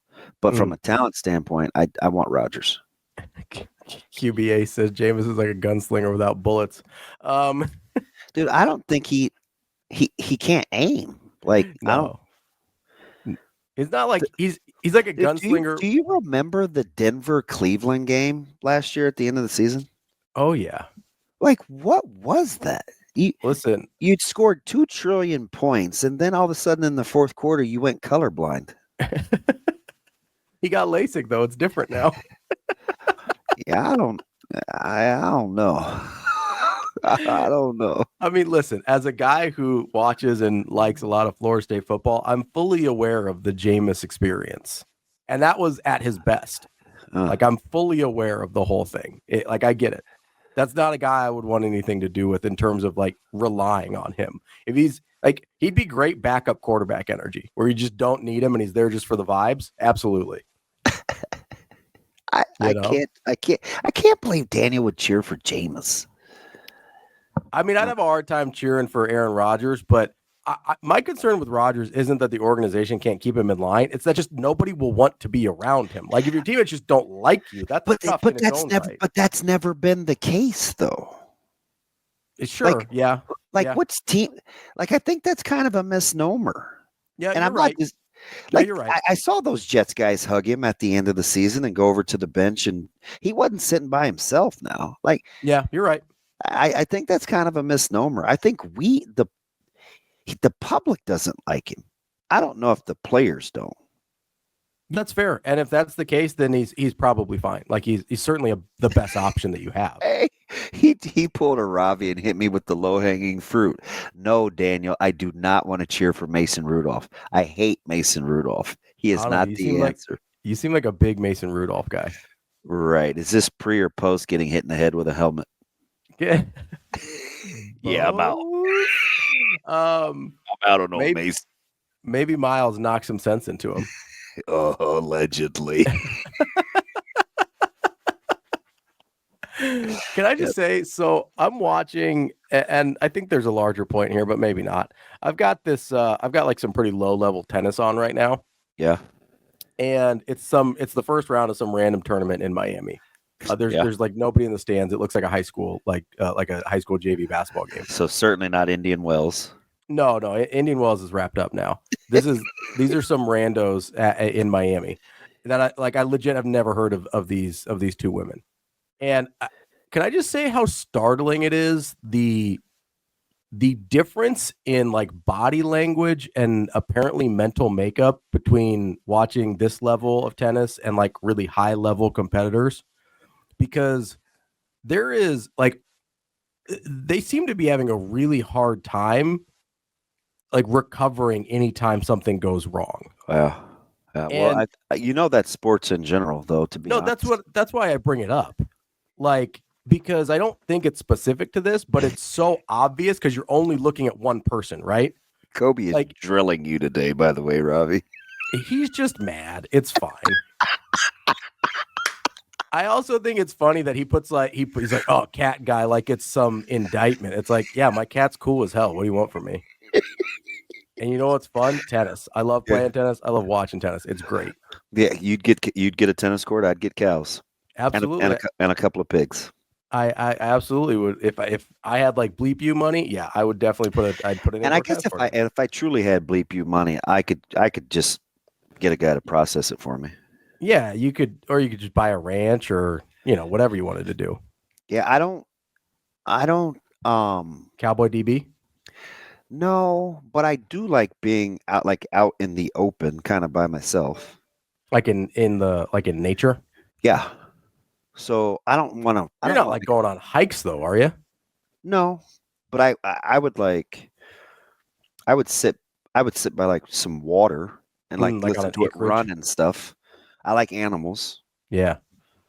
We were out at our Crazy Friends the other night, and they have this huge open area back because they live way, way north, like north of 72nd and the interstate. And there was probably about 5 or 6 minutes where I just was listening to owls and coyotes. I couldn't see a thing. I mean, it was blacker than me, right? This was like, it was dark. It's probably 9:15 or so. And I'm just like, for a second, I lost myself in just hearing what was out there. And I was trying to decide what animals there were. I was like, ooh, that's a this, or ooh, I wonder what they look like when they're making, so I kind of went there in my head. So I'm capable of doing that. Yeah. I just don't know for how long. Yeah, I don't. You go ahead and build your indoor tennis court, though. I don't know if I need to hear the wildlife around me. I'm not about that. I'm cool. I don't need that. I got all the wildlife I need to inside with all these dogs and the cat. You'll be all right. You'll be all right. Yeah. It's going to be all right. Shano, let's take a quick break here, and we'll be back with more Hurrdat Sports Live coming up. Welcome back, Hurrdat Sports Live, presented by Centris Federal Credit Union. What's up, BB? What you laughing about? I'm just laughing at our stream. I don't know. No disrespect to you or Shane, but the stream might be the funniest part of the show. I mean that thing. I don't disagree. They're pretty funny. I have no idea what's going on in there half the time.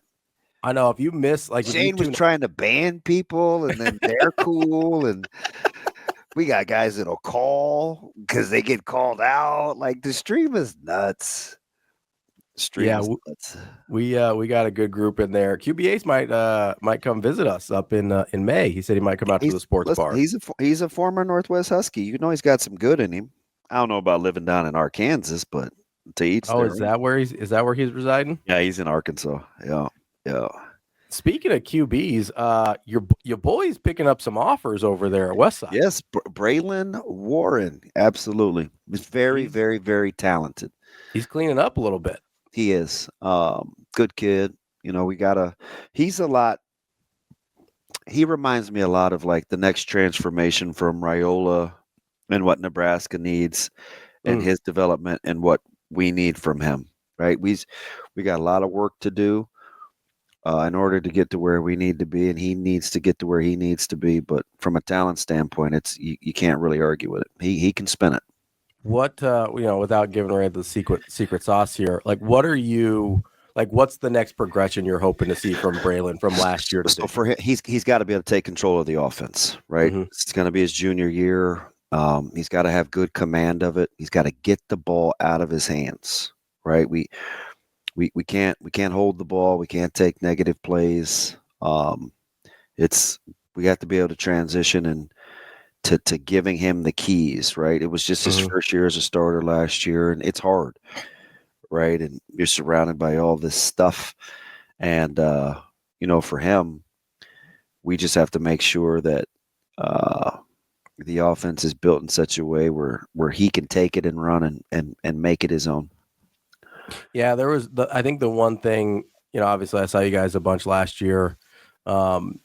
And the one thing that I notice is probably, and, not being in the offense and not knowing what you want him to do, there was a few times I'm like, oh man, just let it rip. Just let it go. Yep. Like you think looks like he's got a guy just like, hey, trust your eyes, trust your reads, just let it go. And I think, honestly, like you mentioned, not totally different from what we saw from Rayola last year, right? Where there's times you're like, oh, you've got him, just let it go. Like, yeah, where they're so careful with it that you don't want to make the mistake. Sometimes you just got to trust it and play ball. We can't take sacks. We don't really want, obviously the negative yardage and just commanding his guys. He's got a great running back. He's elite. He's got elite level wide receivers. We get good offensive line play. He's the cool thing about him is, we just did lifting. This was probably a month ago when I was up there charting their personal bests and stuff. And I mean, I watched him. He repped 385. He squatted 385 for 5 like nobody's business. Yeah, it's getting after it as a and he is. He's and I've never really seen that side of him in the weight room. So I think as the maturation comes, the sky's definitely the limit because he does have a big right arm and he has been well taught.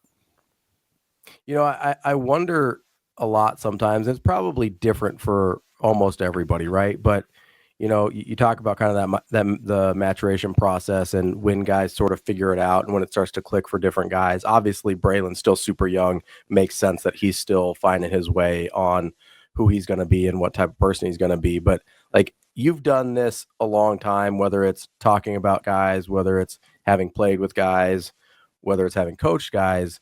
Like, is there a point, and I know you give guys benefit of the doubt longer than most, but is there a point where you're like, if a guy hasn't figured it out, like in the NBA, the general rule of thumb is if whoever a guy is in his third or fourth year, that's who he's going to be. Yeah. Right. Is there a point, probably not in high school, right? Because guys are so young that you kind of always think there's a chance.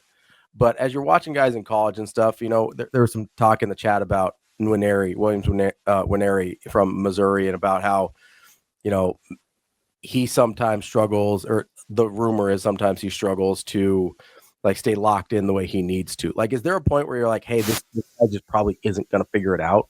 Yeah, I just don't know when it is. I tell you, so that along the lines of him, and I remember Michael Rose-Ivy, and he posted on social media, and then we were kind of talking about it later. He might be a guy that we want to talk to. Yeah. And just about the talent in Kansas City and kind of Nebraska's impact there over the last handful of years, recruiting with Coach Rule. But, he said it was kind of innocuous too. He said Nebraska and Lincoln under Coach Rule is something that he could really benefit from at this stage of his career. And I didn't know if that meant he needed to get out of Missouri. He needed the leadership. He needed whatever he thought Coach Rule could bring to the table. He clearly understands the city of Lincoln. But I thought it was an interesting comment that he made about how he thinks this may be the ideal landing spot for him, given what went on in Columbia. Yeah, and I wonder how much that has to do with find that. Yeah, and Michael's a really bright dude, and we used to talk to him a lot. Yeah, he's super smart back in the day. So I would definitely enjoy talking to him, especially about considering Nebraska's investment back into Kansas City and Missouri. But somebody brought up Mosey as a coach, right? Yeah, and how the impact he had on Nwaneri and high school and kind of that. I wonder how much of Michael's view on Nebraska being the right place has to do with who they're surrounded themselves with. Yeah, kind of the culture of Nebraska and rule and everything else, and how much it is just like, hey, Mosey kind of gets this guy, he'll be able to help him fix it out. Yeah. I'd be curious because I think, his development, I'm not going to go as far as to say poster child, but that would be a nice one to add on the development resume where you say, yep, this is on our watch. That's one that might help the recruiting more than most. Right. Poster child, highly thought of, high level, high ceiling. Sometimes developing those guys isn't always what it's cracked up to be. It's hard. It can be hard. Oh, 100%. 100%. Developing guys that haven't always been viewed as the guy is a lot easier, I think. Now, there may not be quite as much to work with in terms of just general physical tools, but if you're a guy that's been told he's that dude for most of his life, then all of a sudden you have to do something else to continue to be that dude. That's so challenging. when they ran Hoke out at Michigan, or he ran himself out, or whatever, right? One of the things that he talked about, and he was kind of ahead of the game in terms of talking about coaching a different type of kid and kind of changing the landscape of what was happening at Michigan. And, the running joke was, oh man, he just wants to he can only coach 3-stars and this, that, and the other. And he's, he can't coach, a highly recruited, highly sought after kid. And I'm not saying all 4 and 5 stars are, they behave a certain way or they think a certain way. But Hoke was openly critical about, as we're continuing to blink and lose power. I'm just hoping it hangs in here. 12 more minutes, baby. We got it. Oh, shoot. I still got to live. Come on, man. Oh, yeah. That's tough. You want your boy to be able to eat, be comfortable around here, don't you? Of course. 12 more minutes. It's always about the show, Ravi. But the thing about that is I think there's something to that. And coaches that can adapt to, it's not a new age kid, but it's definitely changed, right? And I think he would be a heck of a development story of, we got him out of the portal. We were highly ranked in our portal additions, at least on paper, as his top 10 portal class or whatever people are saying. Like, you need a couple of these guys where you can go and look and say, hey, under my watch, with our tutelage, this is what we can do, right? So hit it. Like, that'd be a heck of a story. But I do feel like him and Pritchett too. I think we're kind of afraid to talk about him. We haven't talked like that. I just realized that the other day, right? Like, we haven't talked about him that much. We brought him up to BC, and because I think he left. Well, the Super 6 I don't think included portal guys. I think it was just the high schoolers, if I remember looking at the list. But you're right. He has not been on in a lot of the conversations with guys around here, and I think this is a big year for him. Yeah, I think with Nwaneri and with Pritchett, those are going to be the two big ones, right? Where if you can provide proof of concept of, and I know Pritchett had a little more success at Alabama than Nwaneri did, who just didn't play very much at Missouri. But I think you look at Pritchett, and there was a lot left to be desired, even though he started all last year. And if you can get those guys to reach their potential at Nebraska, as opposed to the places in Missouri and Alabama where they're at in the SEC and they weren't able to really figure it out, that would be I think that would be huge for their recruiting, number one. Number two, all of a sudden we're probably talking about a totally different thing in terms of what this team is capable of. Because if Nwaneri and Pritchett are dudes, that solves a lot of problems. Right? Like, it just does. Yeah. We're not talking about offensive line and tackles and depth and stuff like that anymore. All of a sudden it's like, oh, we're good. And we're not talking about and then you can just cheer on Ty Robinson's career and Nash as their pros, as opposed to saying, wish we still had those guys. You know what I mean? Yeah. You have to be able to move on from that. Hey, we love Ty and Nash, but man, Nwaneri's killing it. And, Cam Lenhart kind of found his steps again. Like, those two guys are going to be huge for Nebraska, not just this year, but in terms of the success of future recruiting classes as well, because it's the proof of concept is a big deal. I do wonder, you brought up kind of the different coaches, because it is a different skill set to coach a 3-star versus a 5-star. Trust me. You want to go through Burke 05 to Northwest to North to West Side. Kids are different, right? Coaching Christian Jones is different than coaching Bo Ryan, right? 1,000%. It's different than coaching Cam Bell, is different than coaching Quentin Warren. Yeah, coaching Quentin Warren is different than coaching Christian Jones, and they're in the same 30 feet space. Right. They're right next to each other. By the way, Quentin Warren is unbelievable. I'm just telling you, I don't, we're going to work on this whole recruiting thing, but he is, goodness, is he a good football player? This is not to take anything away from Christian Jones. The guy that always popped the most on that defense to me was Quentin Warren. Yeah. He's a dude. Always. I've been so impressed with him. So I hope he gets the attention recruiting wise that he deserves. But wouldn't it be nice if we got to the point where we stopped talking about missing on Sue's dominance from a recruiting standpoint, and we lament over not having those guys, versus we just say, oh, such and such, he's next. Or he's next, right? Man, Ty Robinson, you led the way. You did such and such with Nash to do this, that, and the other. Look at Keona and Williams and these guys. If you could get to that point, well, I mean, we are here, right? That's where the magic happens. It's funny. It's funny you bring that up, because come here, buddy. This is a very different example, but I had that I went through that experience as I started watching Creighton basketball when I was a kid, right?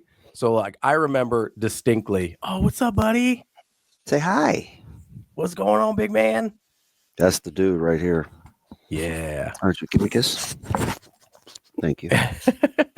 We love the pups.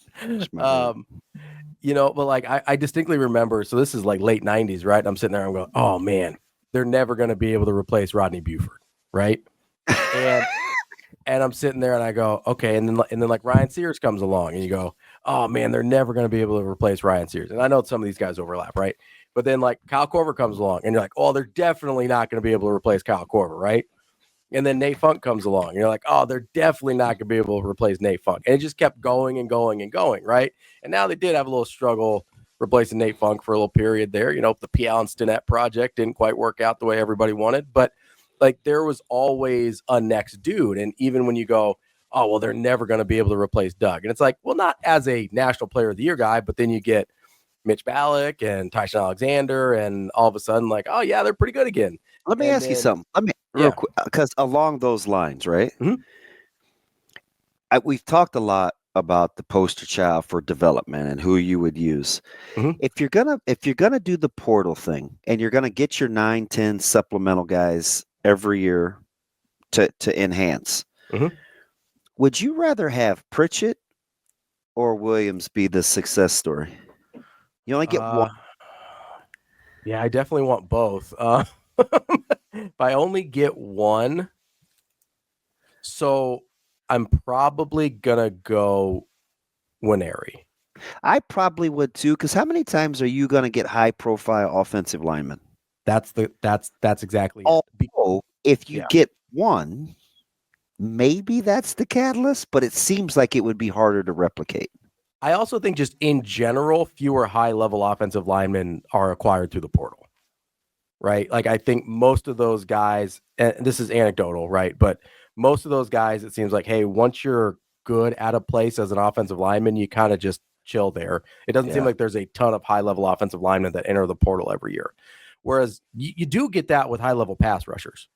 Now, they're super coveted and sought after, so they're hard to get, but there are more of them that enter the portal every year than there are offensive tackles. So I think in terms of benefit, it's more beneficial for Winery in the portal class next year and moving forward for him to be the poster child. Now, it might be more beneficial for high school recruiting to see. Well, you definitely need Pritchett to be better earlier. Yes. Though, right? Because those are two different things. For sure. If we're talking about impact on winning this year, it's probably Pritchett. If we're talking about long-term portal success, it's probably Winery. If you want to go long-term recruiting success in general, I might go back to Pritchett because I think Pritchett actually helps you land high school tackles. Yeah. More so than Dave Sanders, maybe we're apt to say yeah. Although we'd probably have needed a couple more wins, but Sanders is probably more apt to say yes if there was something he could point to and be like, that he could first look rounder. to. Yeah. Yeah, if he could point to Elijah Pritchett and say that guy went in the first round, he wasn't going to go in the first round at Alabama. He came to Nebraska, made that happen. Like Dave Sanders and what's the kid this year? Cantwell? Yes, Cantwell. Yeah. I kept wanting to say Brockett, and I was like, nope, that's the pitcher. I don't know what I'm doing here. Yes, Cantwell, the tackle this year. Like those guys, I feel like are a lot more likely to say yes with a Pritchett example. I think the next pass rusher in the portal is more likely to say yes with a Winery example. So and you never know, man. Sanders Jr. may come back around again. Yeah, and I certainly hope so. I certainly hope that becomes an opportunity for Nebraska, and that's why these guys are so important. It's not just about winning this year, although it is about winning this year. It's about continuing to be able to go get high level guys. That's a huge part of it. All right, before we get out of here, I'm locking up FAU on the money line, and we're locking up Xavier. You got any? Listen, I'm riding with Xavier for sure. That's a no doubter for me. That's because you're anti-Texas. Yeah, as Rico would call it, I'm a hater. Whatever. I'm gonna go Mount St. Mary's on the money line as well. Not bad. They got American?